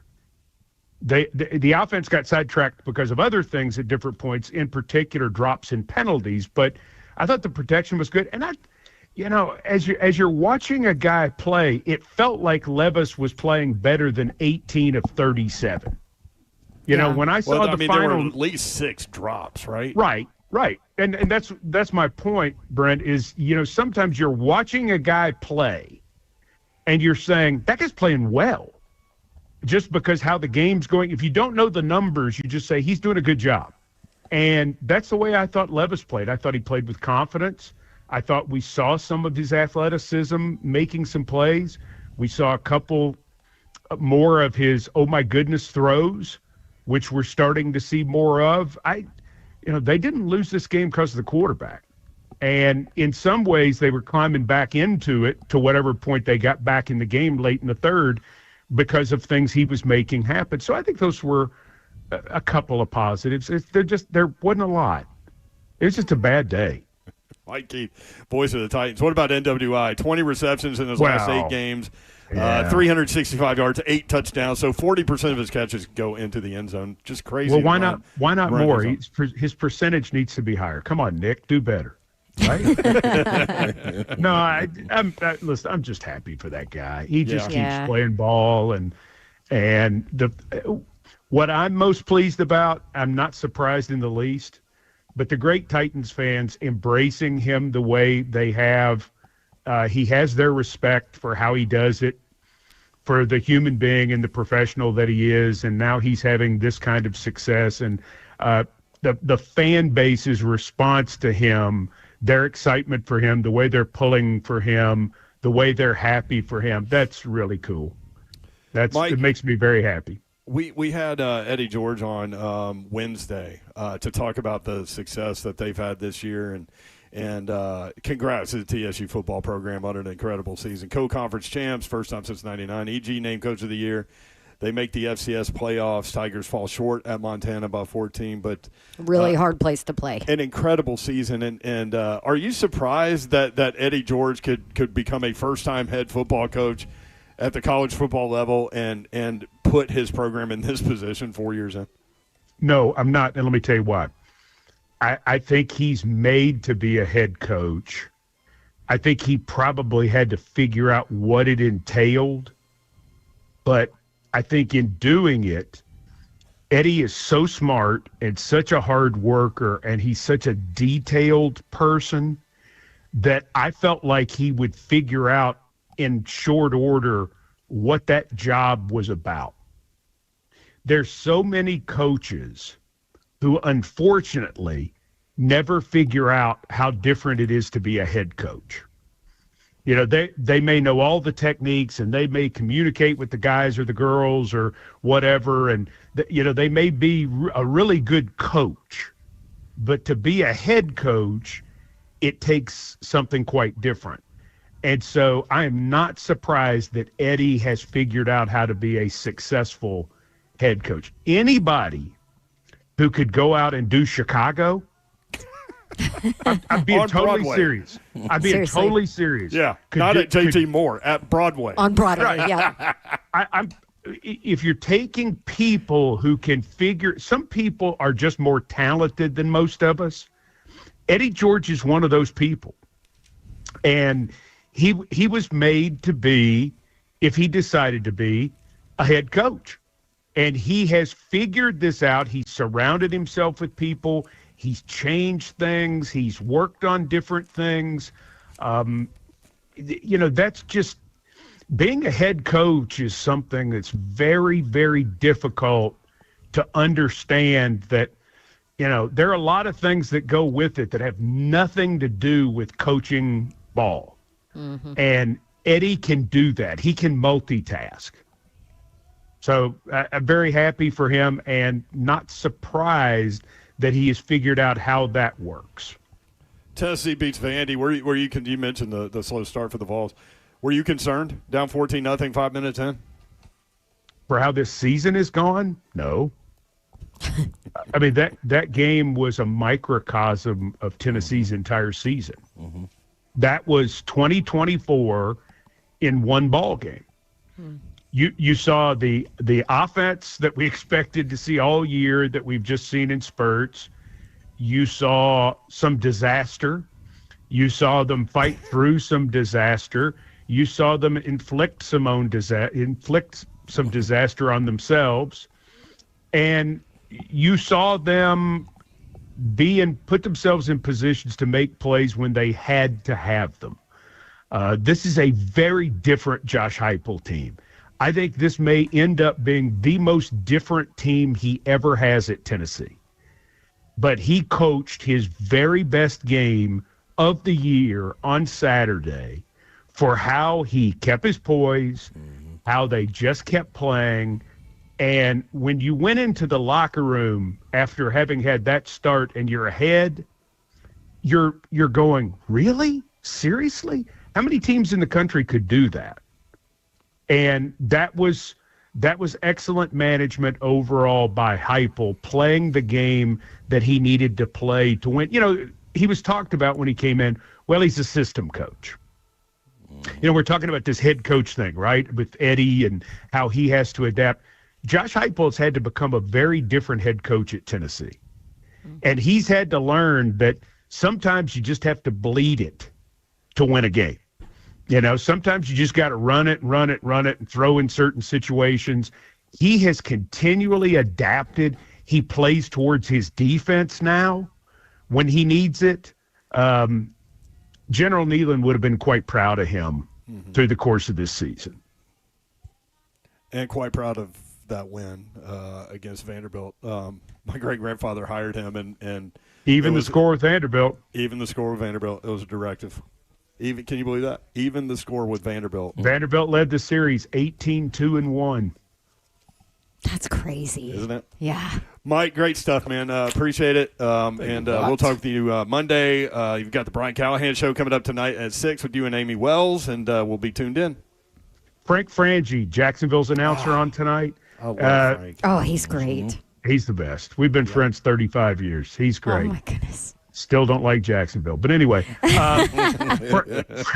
Frank has some really interesting stuff on the Trevor Lawrence hit that I think people will be interested in Okay, tonight. good. Awesome. Good All right, stuff. we'll be tuned in 6 o'clock on 104.5 The Zone. Thank you, Mike. Thanks, Vaughn. Thanks, Vaught. All right, when we come back, we'll get into some of this college football chaos. That's next, 3HL, broadcasting live from A Moment's Peace, Salon and Day Spa. AMomentsPeace.com. That's where you need to go online to get everything taken care of. 3HL 104.5 The Zone.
104.5 The Zone will build a field of toys to benefit Salvation Army's Forgotten Angels on December 10th at Nissan Stadium. That's a week from tomorrow. Middle Tennesseans are invited to stop by between 6 a.m. and 6 p.m. to donate and help fulfill the dreams of thousands of children and needy seniors this holiday season. At the 17th Annual Toy Field Toy Drive presented by First Horizon Park. The most amazing part of the 17 years is that Kirby's only lit himself on fire twice. He says once.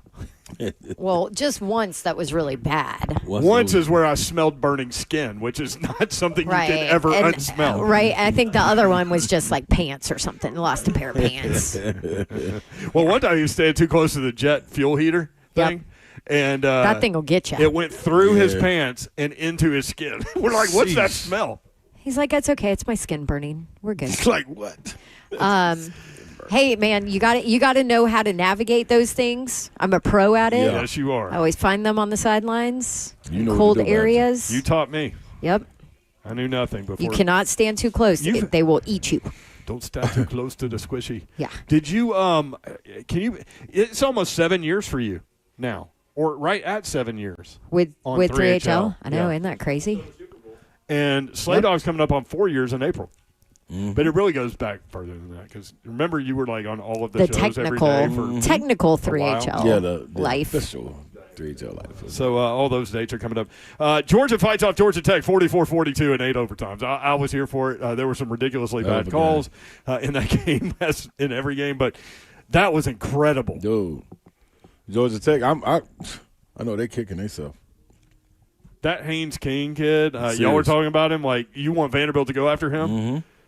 That dude, man, will not give in to anything. How many times did I tell you guys, watch out for Georgia Tech? Yep. I worked that Georgia Tech Louisville game. They should have won. Yep. Georgia Tech should have won. I'm like, if their quarterback was healthy all year, watch the hell out. Yeah. They He took missed out 2 Miami. full games, Yep. and they lost both of them. And one on top was of Notre it, Dame. on top of it, he was never healthy. That whole year. His style. Because of his style of play. But he is one probably, tough kid, too. But what did they finish 8-4? Mm-hmm. And just those 2 games, if he plays, maybe they're 10-2. Maybe you're talking about him for this. College football playoff, right? Yeah. SEC championship game, Georgia and Texas. So the Longhorns beat Texas A&M 17-7 in College Station to get into the game with the Bulldogs. It is a rematch from October 19th when Georgia won in Austin 30-15. Texas favored by 2.5. That's it, yeah. As we sit here on Monday. This is going to be an interesting one, man. I feel like, man, some of these matchups, man, Kirby just feel like he got an upper hand on the guys. You know what I'm saying? Kirby Smart. Yeah, Kirby Smart, yeah, with Georgia. Yeah. I thought Kirby He's like Kirby who? That yeah. Kirby? Yeah, well, I mean, that Kirby got has the upper too, hand on everybody. Kirby's trying to forget about Ah. Michigan. So did you guys see, Mike Keith was talking about it, my post-game interview with Syracuse head coach Fran Brown. Yeah. Now, I'm going to tell you, I'm trying to get him on this week. He's crazy. Like, lovable crazy. I love it. He ain't right. Look good and wild. He's wild, man. Great interview. He's awesome. But I don't know if any SEC people were listening or heard that interview, but or seen it. It's viral now because of all the things he said. You do have it? Jackson has it. Okay, so listen to the. Well, set it up. Oh. So Syracuse falls behind 21-0. 21-0. They come all the way back. Some of it self-inflicted from Miami, but we talked about it last week. Watch out for this game. Mm-hmm. And Syracuse gets a huge win. Biggest win for them in a long, long time. And the whole deal was it didn't matter what happened in the Clemson game because they were playing South Carolina, which is outside of conference, right? And they lost, but it didn't matter. If Syracuse beat Miami, that put Clemson in Dabo into the ACC title game and knocked Miami out. So this is Don's conversation with Syracuse head coach Fran Brown right after the game. Coach, you guys down 21 points at one point. What did this team show you with that comeback today? Dark. We committed. We love each other. We truly love each other. It's amazing. I'm just very thankful. I'm excited. These fans. Syracuse back. Syracuse is back. I just love it.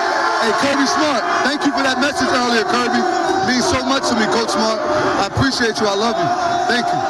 LaQuint Allen, what he was able to do today, what What impressed you the most about LeQuint's performance? LeQuint's the toughest person on our team. This is why LeQuint will be a draft pick and play in the NFL for a long time. He's the toughest person on our team. Coach, you said in your pregame speech, this is your championship game. How does it feel? Well, it's a championship game. We worked our butts off for it, fell short a few times, and then we got the opportunity to do this. Hey, Dabo Swinney, congrats. I got you in, baby. I'll holler at you later. You get a shower? He said, hey, guess what? I'm getting washed. Hey! So a couple of things to fill you in on. So Frame Brown is awesome. So his whole I'm getting washed. Mm-hmm. So he went viral earlier this year after they lost because he said, I don't shower after losses. Yep. You don't deserve to get washed if you lose. Mm-hmm. And so all his I talked to his players this week and they were like, Coach, man, that's nasty. That's dirty or whatever. But they were like, he's not lying. Like, he's crazy. That's what he thinks, whatever. Because he'll sit and watch film in his filth over and over to find the corrections. That's funny. So that's why I was like, you going to shower now? Yeah. Here we go. Well, in big picture sense, it'll be interesting to see what the College Football Committee does with Miami because they've lost 2 out of 3 now. Right. And they were hanging on by a thread in so many games. So many. I mean, it was close. And their defense is awful, but, man, that Heisman Trophy candidate quarterback, Cam Ward, is Cam phenomenal. Ward is special. And Frame Brown told me at half, I'm like, what do you do? Because Cam killed them in the first half. I'm like, what do you do to slow him down? And he started laughing. He laughed at me, and he goes, you can't slow him down. He's a beast. Yeah. He said, do you know what? You just have to hope to contain him for a possession or two because he felt so confident that his offense was going to score. All they had to do was slow Cam down or slow that offense down for a possession or two. So the other funny thing about his Dabo comment, Dabo talked about it. He FaceTimed Dabo after the game at some point. And Dabo said, I can't tell you what he said because it was very colorful, which listening to his pregame speech, I can attest to that. Yeah. He was nice enough to let me in the locker room to listen to that and give me that access, which was awesome. But yeah, and Dabo was like, oh, it's one for the memoir. I'll tell you that. He was hilarious. I'm like, I can't even imagine. I got you, Dabo. So that was a great story. And he used to coach under Kirby, which is Right. why, which I want to know what Kirby said to him. Back to that Fired him game, up. does the loser of that game, the SEC championship game, fall behind Tennessee? UGA Right. would be 10-3. Texas would be 11-2.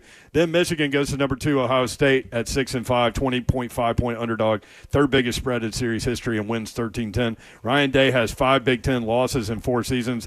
4 of the 5 are against Michigan. He's lost 4 in a row, all with Ohio State ranked number 2 in the country. Wow. So it'll be interesting tomorrow night to see where Ohio State and Tennessee are because all the projections have them 8 and 9, pretty much. That's crazy. And a lot of people are kind of divided on who's Yep. 8 and who's 9. That's why I say, from a Tennessee fan perspective, don't get all into tomorrow because I think after next weekend or this coming weekend, I think Tennessee is a shoe-in to host a playoff game in Neyland Stadium, which is crazy.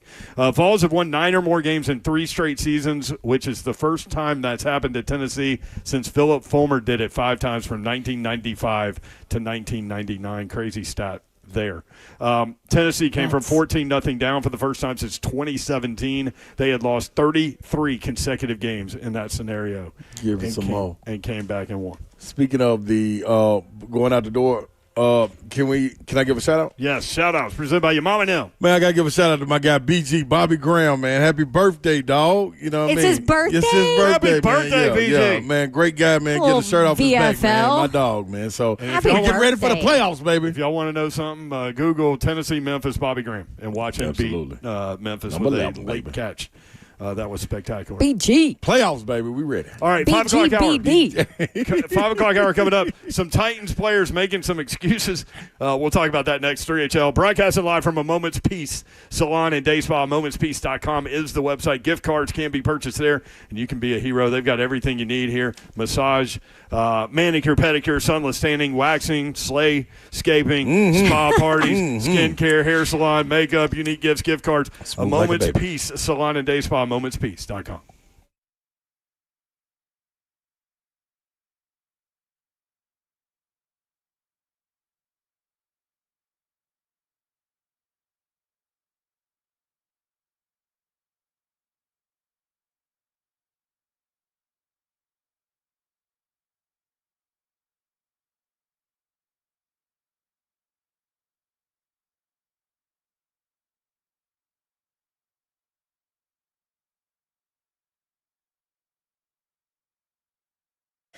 Want to tell you about Pella Windows and Doors of Nashville, and maybe you are the family that knows you need new windows and doors. You've been putting it off. Now's a great time, and that would be an awesome present for somebody. New windows and doors from Pella Windows and Doors of Nashville, and they do have a deal going on for you. 50% off qualifying installations and no money down, no interest, no payments for 12 full months. Your phone number, 615-249-1910, or you can stop by any of their stores. They've got a showroom in Franklin at 277 Mallory Station Road.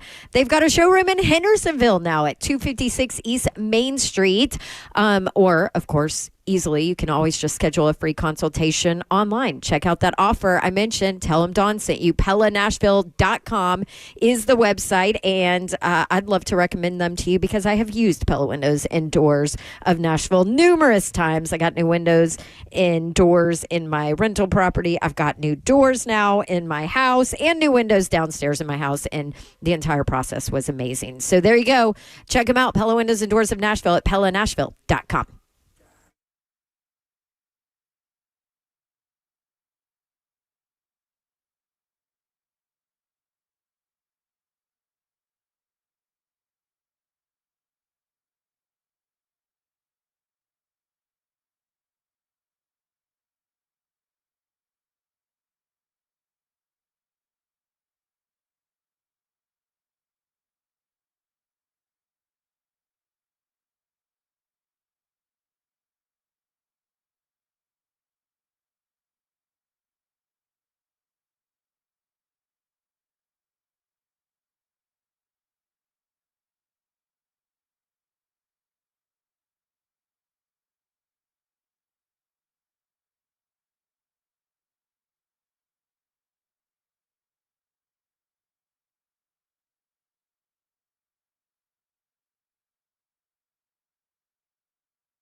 Good evening. It is 5:03. I'm Joe Spinano live from a Moment's Peace Salon and Day Spa. Brian Callahan spoke to the media today following the Titans' 42-19 loss to the Commanders on Sunday.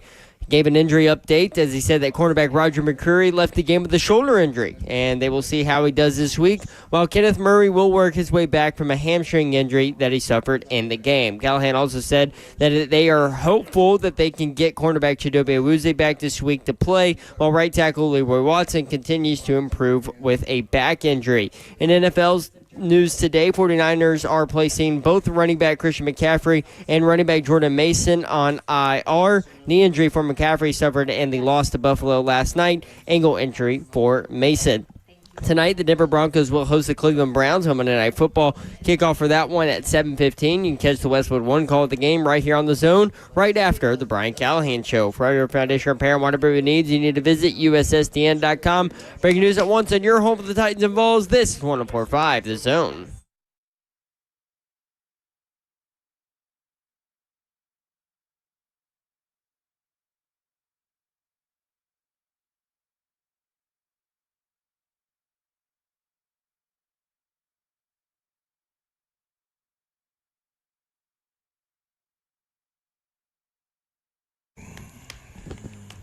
Three HL 104.5 The Zone. Britt Doherty with you on a beautiful evening in the Music City. I just heard that there are some snow showers flying around at Snow showers. parts of Middle Tennessee, and including here.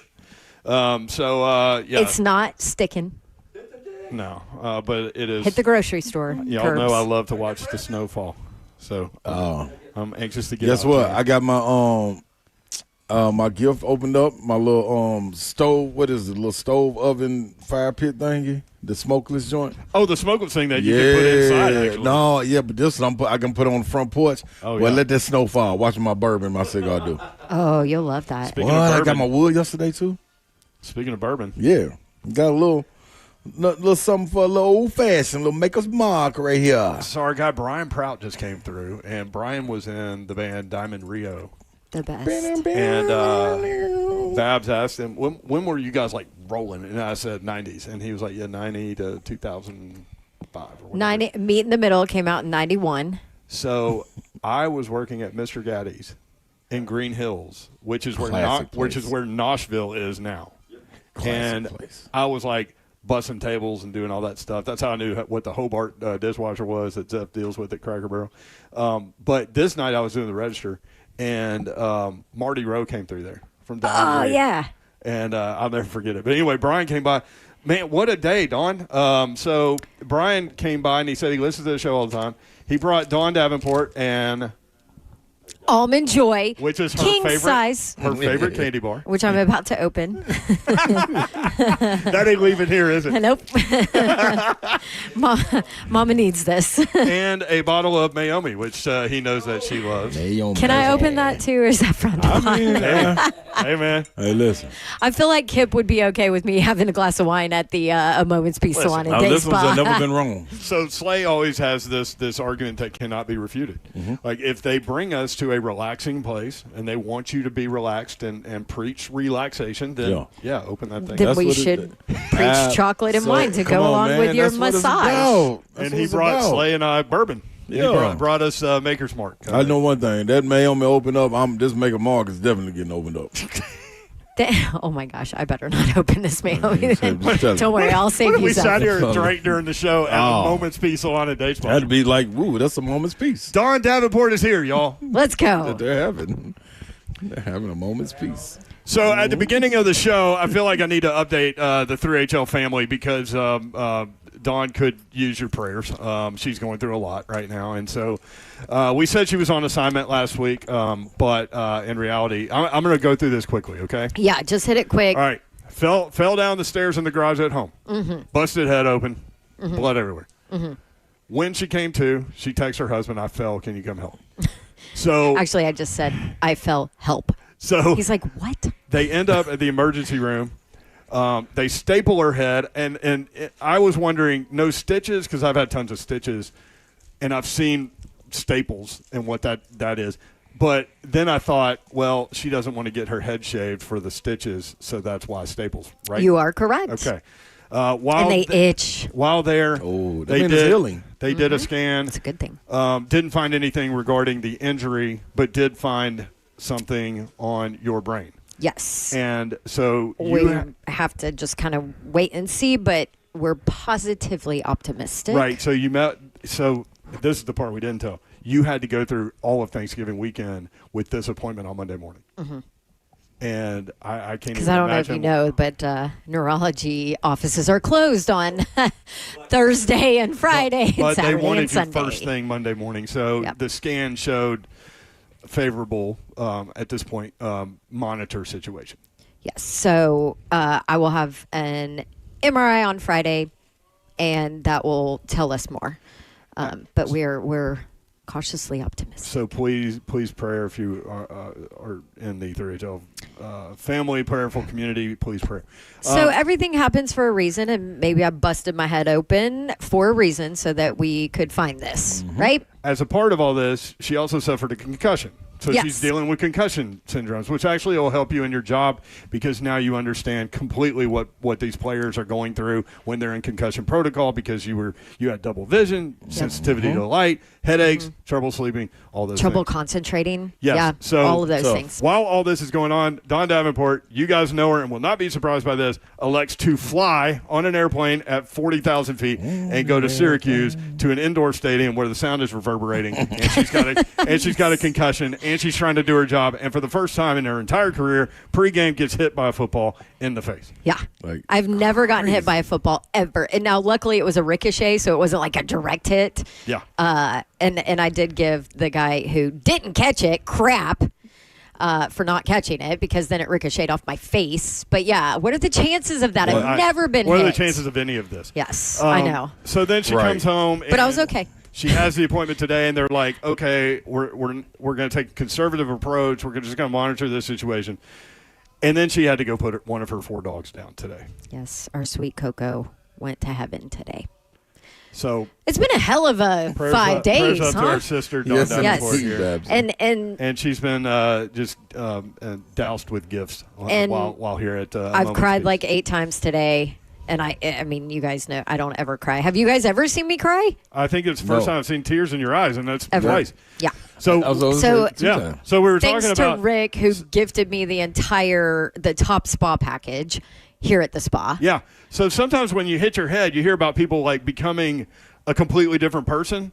Like there's a story about Phineas Gage who was working on the railroad, and he got like a metal rod stuck through his head. He turned into a different person. Like he survived, but he turned into a completely different person. So I wonder if I remember you saying this. I wonder if you are Phineas Gage. Like now that you hit your head, you went from hard as nails to softy.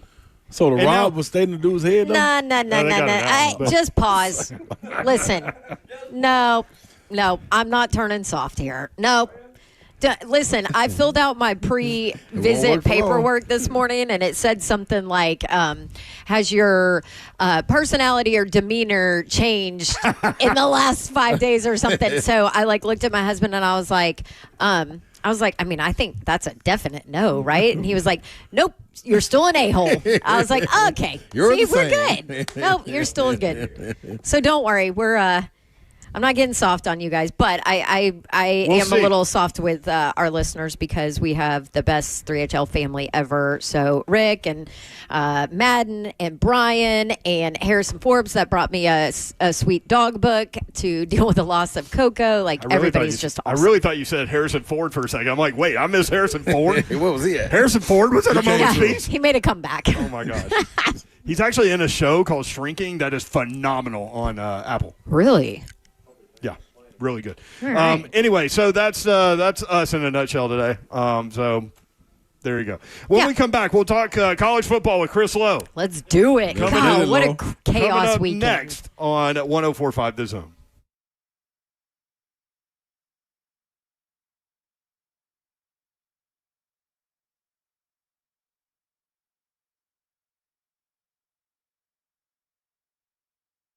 Right now, fellas, listen. I'm talking to you, man. If you out there, especially getting through the holidays, this is the time. Going to gift you something nice. Yeah, gift yourself something nice. You feeling tired, lack of motivation? It's time to get in the game. Game day men's health Tmen'sHealth.com is where you need to go. You got the energy and drive that you need getting back in you. It's really right there. You just got to tap into it. You need to go get your T levels tested. I'm telling you this right now because I know. I go through it myself every single Wednesday. I'm in there, man. I'm in the building making sure I'm on top of it. And 1 in 4 men aged 30 and older experience T levels when they need to get tested. And 52% of those men will struggle even more so if you don't. Now, you can jump ahead of this. All you got to do is go get you a consultation. And here's the best part.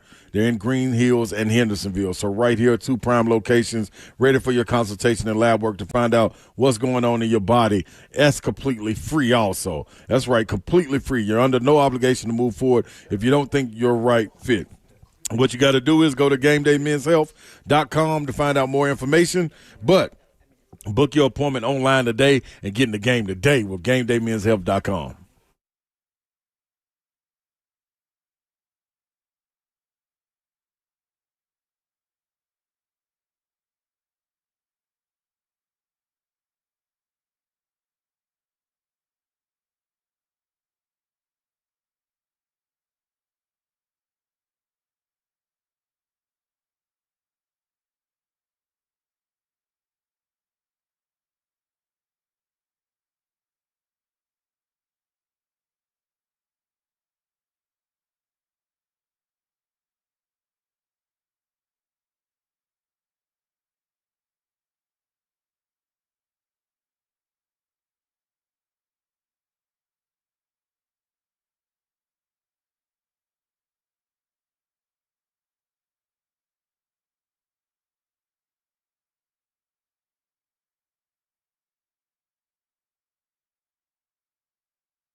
3HL 104.5 The Zone. Brent Doherty, Don Davenport, and Ron Slay with you. Yeah, Kirby had you turn to the max. He's just testing Don's head, man.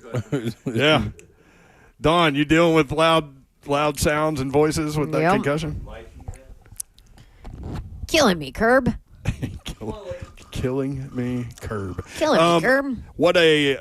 We say this every Monday. What a chaotic college football weekend. Chris Lowe joins us now from ESPN.com. Chris, what's up? How are you, man? So Dawn's in protocol, huh? She's the same protocol that Nico was in? Understands everything that these guys go through now. It's rough, CeeLo. I fell down the stairs. I got a bunch of staples in my head, and I had a concussion. So, welcome. I'm sorry to hear that. No, it's okay. But I do. I now have real life experience of what these guys deal with. It's rough, huh? But you play hurt, though. You play hurt. Yes. Boy, does she? Yes. As Syracuse head coach Fran Brown told me during a coaches meeting, hey, man, if you don't have surgery, what the heck are you doing? Let's go. Go play. Fran Brown is something. He's something. We've all enjoyed Don's interactions with him and her sharing some of the things that he has said and his personality. What a win for Syracuse. We talked about this game last week, Chris, and mentioned this as one to watch. And Miami's defense is awful, but they've survived with that Heisman Trophy candidate quarterback Cam Ward. But Syracuse got them 42-38. Did that knock Miami out, do you think? In my opinion, it did. And you're right. We mentioned Miami, Syracuse. We mentioned Clemson, South Carolina, Notre Dame. SC is all games sort of to watch, and all three of them provided some real drama. But, yeah, I don't see Miami getting in. I think the ACC is going to be a one-team league in the playoff, unless if Clemson were to beat SMU, then I think SMU might have a claim. I don't know. But Clemson doesn't. What is they that? lose. I totally agree. Yeah, but Clemson's got to win. Okay, they're automatically if they win. If they lose, they're out. But the goalposts move. They keep moving. They move every week. They're supposed to blow that thing up every week. The committee, and then look at it with fresh eyes.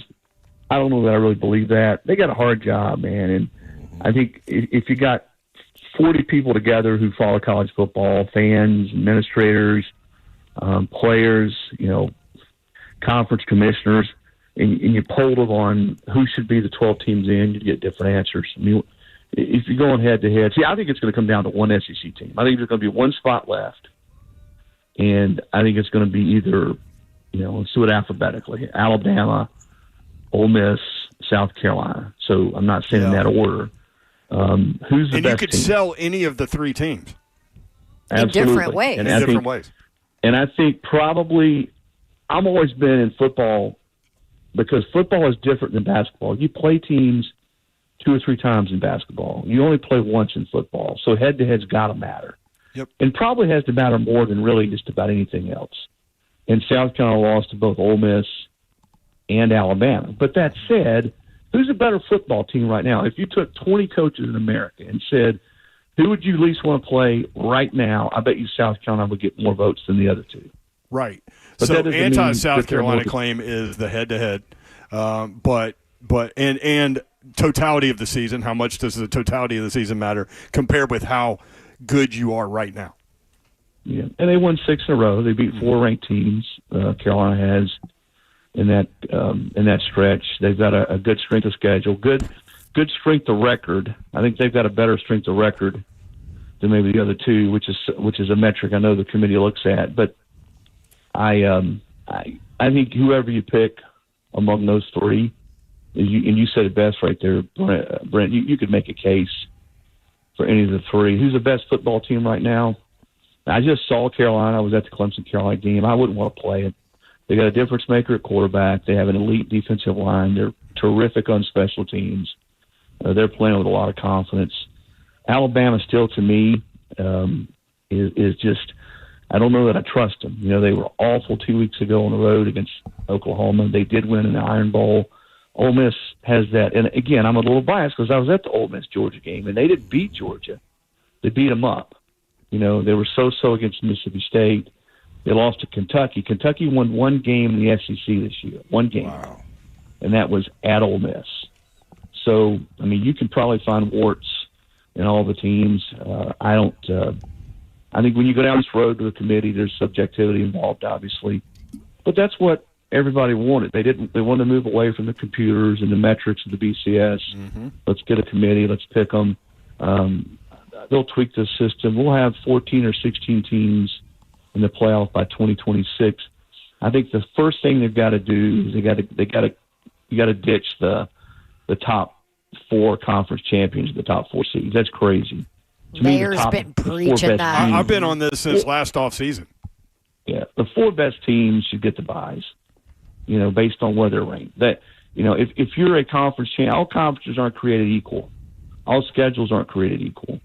And again, I don't want to sound like I'm piling on the committee because I've done that mock exercise. It's hard. You sit there in that room and, you're discussing teams and you see all the different sides of it. I can tell you this, the ex-coaches on that committee, and I've talked to a number of them who've been on the committee, they look at it a little bit differently than other people in the room because they look at it like a coach. They put tape on and they say, look at this team's defensive line. Man, I don't want any part of those guys. They're not good in special teams. The quarterback, to me, in these situations, hasn't been as good.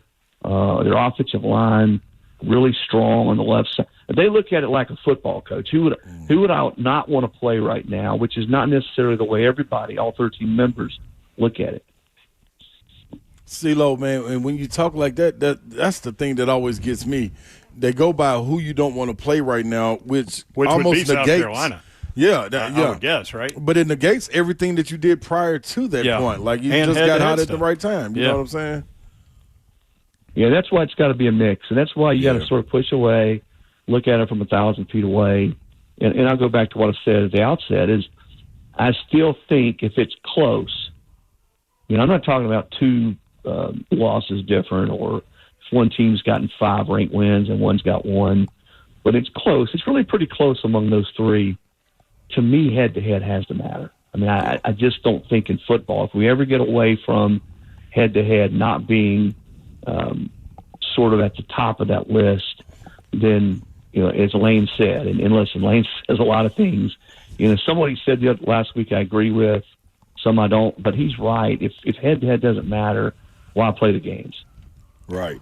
And CeeLo, I want to ask you about Tennessee and their win over Vandy and what it puts them as far as if hosting a college football playoff game. But before that, man, the last 4 weeks when the college football playoffs came out with the rankings and what they watched to measure as far as the barometer putting teams in and where they placing them, they talked about style points. And when we came on our show after that, the first thing we all said was, well, you can say goodbye to sportsmanship. Like that's – if you got to get style points, man, it's about running it up, keeping your foot on the gas, and not even thinking about getting in victory formation unless you're already up 40.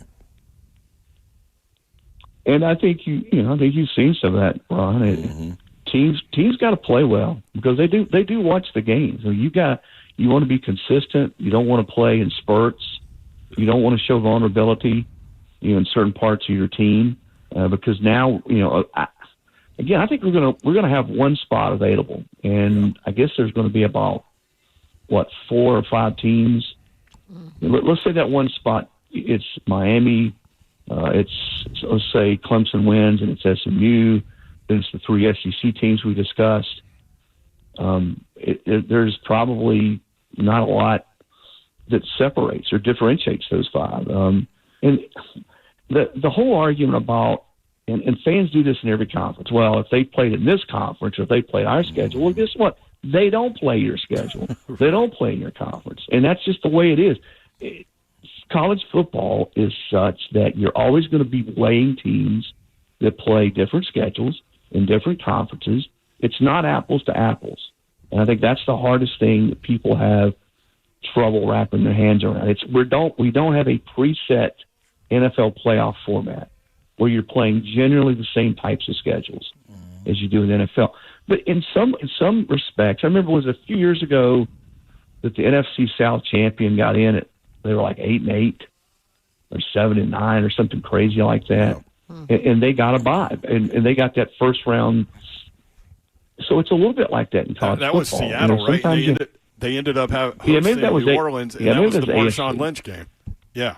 Yeah, so you have that sometimes even in the NFL with a preset playoff. But right now there's really not a way with the way college football is set up to have an equitable playoff that everyone's going to agree on. When we go to 16, there's still going to be people, griping and complaining. There's going to be controversy. Saban said it best Saturday. He said everybody thought when we went to 12, it would eliminate a lot of this. We know what's made it worse in some ways. With the format the way it is, the seeds being conference champions. And still, I was trying to explain to my dad last night, a lot of people still don't understand, and I'm not picking on my dad, but how it's played. It's not the 12. No, you're right, though. Yeah. It's not the 12 best teams. It's not the 12 highest ranked teams. It's you got to start with the 4 highest ranked conference champions. And people also think, well, it's the 4 highest ranked power conference champions. No, that's not right. Boise State's got a great chance to be one of those 4, and they're not a power conference team. So first year for everybody. Everybody's sort of feeling their way through this first year of the 12-team format. There'll still be a lot of confusion on Selection Sunday, when we sort it all out. I think the good news for Tennessee, and you mentioned Tennessee, Slay, is they're in. The only way they're not in is they cancel the playoffs. Indiana's in. Tennessee's in. I think Georgia, Texas are both in. Oregon's in. Ohio State's in. You pretty much have, the Big 12 champs in. Boise's in if they win. Boise loses, I think they're out. And UNLV's in if they win the Mountain West. So UNLV's there's still some. Here's one for you, Don, because you're up there. So what if Boise loses to UNLV? Army beats Tulane this weekend to win the AAC championship. Goes on the next weekend, which really wouldn't matter because it's after the committee chooses their rankings, but they beat Navy, so that doesn't factor in. Does Army move ahead then as the top Group of 5 champion? Because UNLV wasn't ranked last time, right? So they would have beaten Tulane, so certainly they'd be ranked ahead of Tulane. I think if Boise loses to Vegas and Army beats Tulane, that game's in West Point too. Wow. I think Army's going to get in as a Group of 5, highest ranked Group of 5 champ. How crazy is that? I would love that. The whole thing is crazy. And we're going up for Army-Navy game. That would be amazing.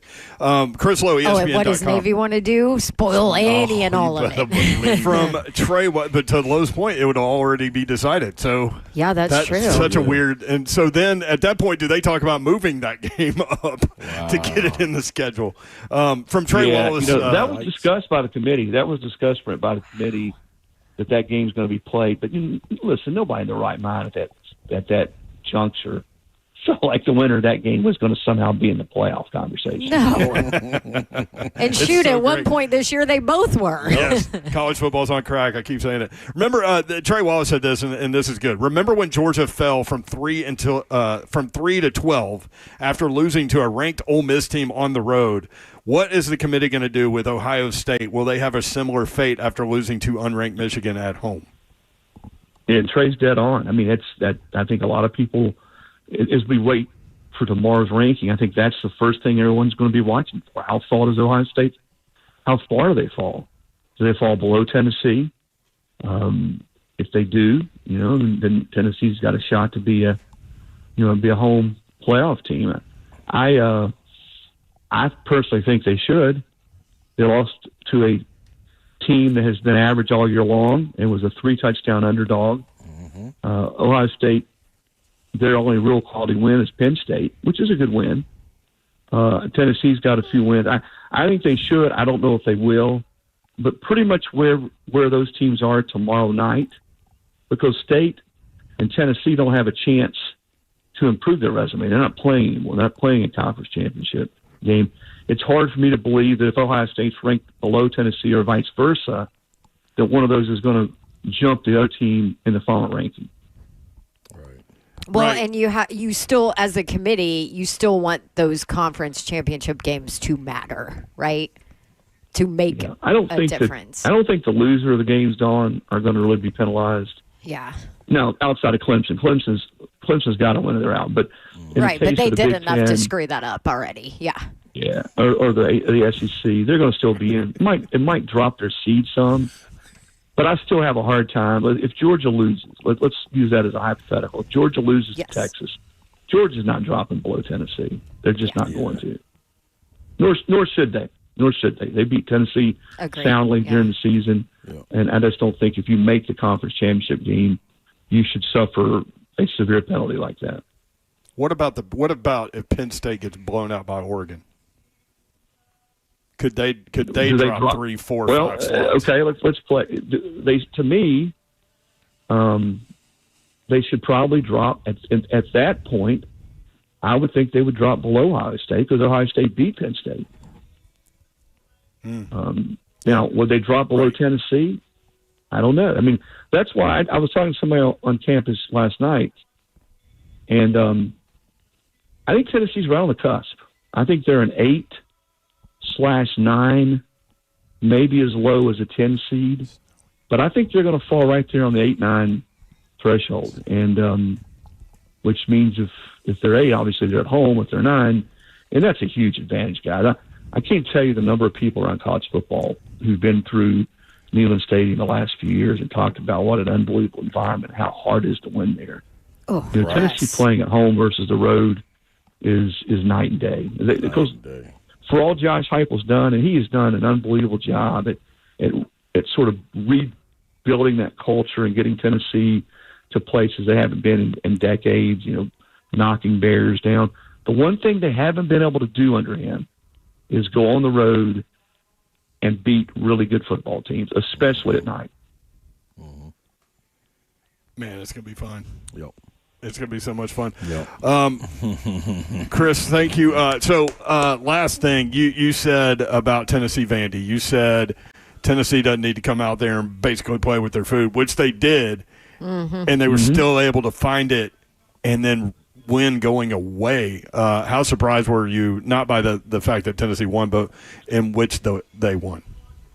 Yeah, Tennessee was a bit fortunate that they got down, but not much time went off the clock. Vanderbilt's been at their best when they can sort of shorten the football game and keep the ball, for most of the first quarter. I mean, you looked up, there's only 4 minutes left, or 5 minutes in the game, they're down 14-0, so they still had time to come back. I think it says a lot about Tennessee and where they are and the way they've sort of fought through some warts this year and some challenges that they've had on offense to come back. And Iamaleava playing really probably his best football right now. They get the explosive play from Thornton. I didn't see a lot of panic on the Tennessee sideline in that game against a really well-coached Vanderbilt football team that was clearly ready to play. So I think that's a good way to go into the playoffs. You get down. It wasn't a road game. There were more Tennessee fans there than Vandy fans, but you still get down. You find your way back, and when you play defense, man, defense does travel. And Tim Banks' defense in 11 or 12 games this year has held opponents under 19 points. Think about it. In 11 football games you played, your opponent did not score more than 19 points. When you play defense at that level, you're going to always have a chance to win every game you play. I mean, it's been a masterful performance by him and everybody on that defensive staff and those defensive players. They play probably at a level defensively that Tennessee hasn't played at, and I would say going back to maybe the early 2000s when you had Haynesworth and Henderson, that crew. Yeah, and Vanderbilt gets the 100-yard kickoff return. They get the short field touchdown. 213 yards of total offense for Vanderbilt in that football game. Real quick, your thoughts on Dylan Sampson. 25 carries, 178 yards, breaks the school record for rushing yardage in a season, 1485. The record was 1464 by Travis Stevens, who was so special back in 2001. Dylan Sampson's 9th all-time now at Tennessee. He is only 592 yards behind Travis Henry. Slade and I have been talking about this in this NIL era. You come back if you're Dylan Sampson? Well, I think we'll see what kind of grade he gets. It is different, what kind of grade he gets from the NFL. Running backs aren't valued as much; those guys tend to fall in the draft. I mean, Tennessee puts together a big package for him. I think it's something for him to consider. I think when it's all said and done, he'll take his shot, man. Because running backs, you only got so many hits, you only take so many bullets, And he's not one of these breakaway guys. I mean, that's the other thing that's impressive about him. Is Right. He's taking a lot of hits, and you know he's not gaining 140 yards because he's got 60-yard touchdown runs. Right. You know, he's getting it and running over people and taking, you know, glancing blows. I have a lot of respect for that kid. I think he's probably the most underrated player in college football. He's always falling forward. You know, you rarely see him tackled for negative yardage, and he's been the key on offense. I mean, where would this team be without? We talked about the defense. I think so much was sort of built around coming into the season about, well, Nico's going to light it up, the offense is going to light it up. No, the cornerstone of this offense has been Dylan Sampson. He's the guy that's been there for him every game. He's had a great year. And you talk about the running backs that come through Tennessee. Yep. You know, throughout its history. I mean, him to be up there with some of those names is, again, it's a credit to him. He's a lot of fun we to just need play. Slay and I to talk with him, man. You got a chance to be the best in the history of the school. Mm-hmm. Break all of the records. Me and Slay can. Yeah, and I've seen a lot of them, man. I've seen a lot of them live. I saw Jamal when he showed up on campus and tried. As they called him Cheese when he showed up on campus, Travis Henry.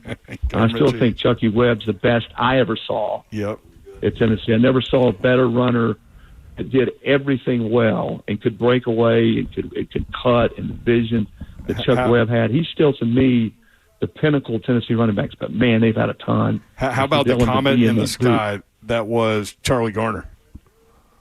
Well, see, they had three. Think about that. They had Aaron Hayden. They had Little Man Stewart. They had Charlie Garner.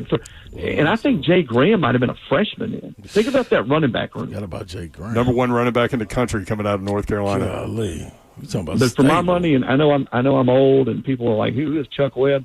Go back and go to YouTube. Go to YouTube and watch Chuck Webb. Before he injured his knee that next season, I never saw anybody better at that position. 1989 Chuck Webb highlight tape, and the bowl game, the Cotton Bowl. Yep. Yeah, he's still running in Dallas, still weaving back and forth across the field in the old Cotton Bowl. Yeah, what an enigma personality too. Like didn't want to talk to anybody, didn't want any kind of publicity. Like he was a different cat. He and Pickens. So he and Carl Pickens on the same team. You talk about two different kind of guys that both could play. I mean, Pickens could play any position, and guys that were just football players. But yeah, I think they weren't the kind of guys that just wanted to hang out with a lot of people and talk. They just wanted to go play football. Michelle has a good point on YouTube. She said Tennessee is one roughing the punter penalty away from being 11-1, where they had punt safe called. They still don't know why that happened in Arkansas. That's a great point by Michelle. Yeah. Of course, you could do a lot of ifs with a lot of teams this year. Ifs and fifths, baby. It's been a fun year. It's been a fun year. I've enjoyed it a lot, and it's been great. I think there's going to be some more yet to come. Don't. I think even conference championships weekend's going to give us a couple surprises, and who knows in the playoff. But it'll be fun to see how it all shakes out.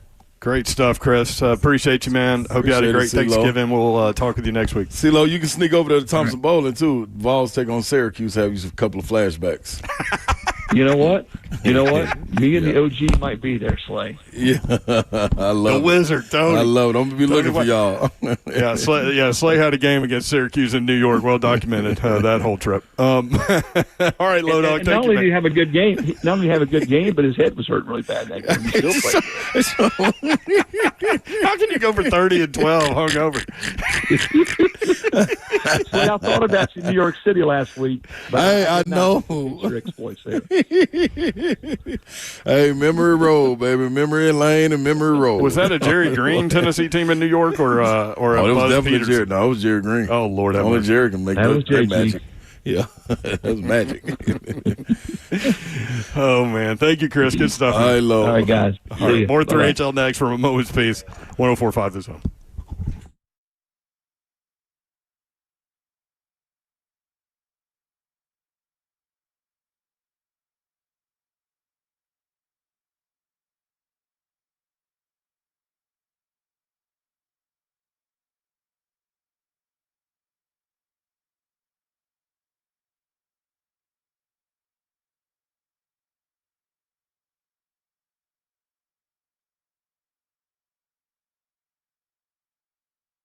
What's happening now, man? It's Big Slay, and I recently contacted We Grow Hair because I was losing some hair. Yeah, the sunroof was starting to show. I didn't want it on tilt. I wanted it closed, hard top. I know a car ain't got no roof, but not in this form.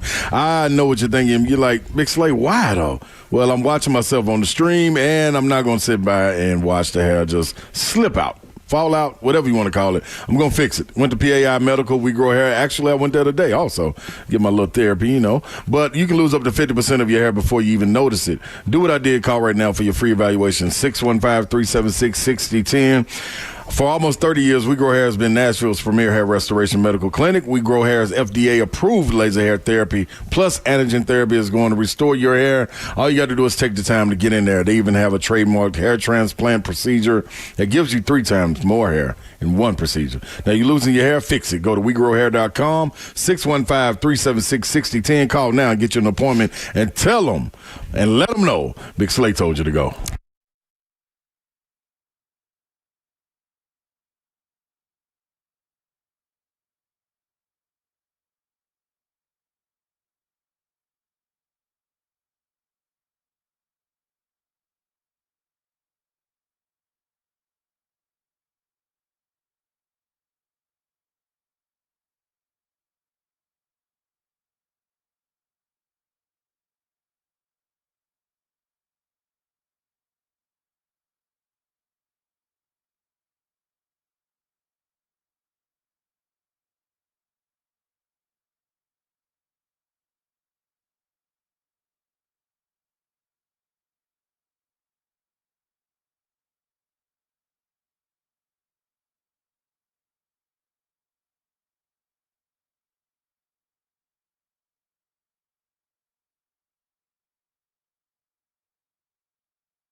3HL 104.5 The Zone, wrapping up today's show at a Moment's Peace Salon and Day Spa. momentspeace.com/Christmas to get you all kinds of options for Christmas. If you want to go to the website and get a gift card, that's easy at momentspeace.com, or just make sure you stop into a Moment's Peace Salon and Day Spa in Cool Springs. Always love Kip and the crew. Always take today, care of us. And y'all taking care of Babs today. That's so great. The Babsy. Love y'all. Love y'all. We love you, Babs. Before we get out of here, I know one thing we wanted to do. Slay, you wanted to have a take on some of the things that were being said. So Jarvis Brownlee, post-game, said that the cold weather affected the team in D.C. I think guys ain't come out playing fast enough. Like you said, we had a lot of turnovers in the first half, and that was during the first quarter. So I don't think guys was locked in anymore. I think guys let the cold get to them. Because, like me, I'm a Florida guy. I don't like the cold, but I know what comes with playing in this profession. And sometimes, you're going to have to play through things that you don't like. And I think guys let the cold affect them today. A lot of guys ain't going to say it, but that's what I think happened. Brian Callahan, the head coach, talked about players saying the cold affected them against Washington. Yeah, of course. That was alarming to me. We practiced in it all week. We were out there all week. It was colder here at practice than it was in the game. Again, if that's the case, that to me sounds like that's an excuse. But no, I that was about as fair weather a game as you could possibly ask for in December. So I can't comment on where that would have come from, to be honest, Paul. While we're at it, That comes from a rookie. Yeah. Right? Yeah. Sorry. Sorry, I took my headphones off because I have a headache now. yes, but that's my thought. It comes from a rookie. Yeah. That's It just, like, I almost felt like it was I don't know, but maybe. Can you imagine a head coach of an reason. NFL team having to deal with that? I wonder question? how many times they ask him that question and how many different. And then he finally gave something. That's what we had to take. Because come on, man. Let's go to cut two, Smiley. Jeff Simmons, post-game, team had a hangover from the win over the Texans. We got to learn how to have success. We don't know how to have success. We started off too slow. All phase of the ball, from top to bottom. I mean, that first half wasn't Titan football, and I don't know what it was. Like, we, from top to bottom, from everybody who had a part of this game, we didn't come in. I feel like we was hungover. We were hungover from success, and we didn't come out ready to play and go down 28-0. It's going to be hard to win in the National Football League. So, Jeff Simmons, to me, that sounded more like he was challenging his team as opposed to like sometimes it's different reading as opposed to hearing. But what's your take on all of this? My take is, man, it's too many different messages.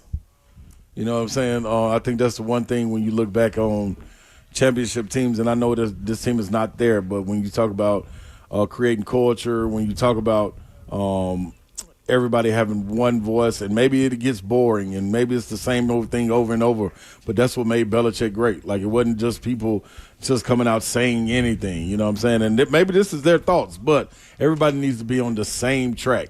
It's one message, it's one beat, that's what everybody needs to be marching to. If that's not the case, then you're going to be in trouble, and you're gonna be going in opposite directions of wherever everybody else is headed. So they got to all get on the same page, and it needs to be one message, and we all sticking to that. That's what it was. That's the reason we lost, and that's what we're riding with. Got Jacksonville coming up this week. We will talk about it as the week goes on. Crazy college football stuff. College Football Committee has their rankings tomorrow night. We'll talk a lot of college football tomorrow. So stay tuned to the Zone all day long. We appreciate our friends at A Moment's Peace Salon and Day Spa. They're the best. Thank you to Kip. And use their concierge service, by the way, and let them take care of all your gifts for you. Right. Momentspeace.com. Go to the website or simply come down here in Cool Springs, the intersection of Carruthers Parkway and Bakers Bridge Avenue. Love you guys. Mean it. I hope you know that. We do appreciate you including us in your day. Do not take that for granted, nor do we take it lightly. Hope you have a great night. It's snowing out there, y'all. Ugh. See ya. Wouldn't want to be you. Let's try to Burks, Tajay Spears, or Babsy the last 5 days. And we all love her. Love you, Becky. Thanks, guys.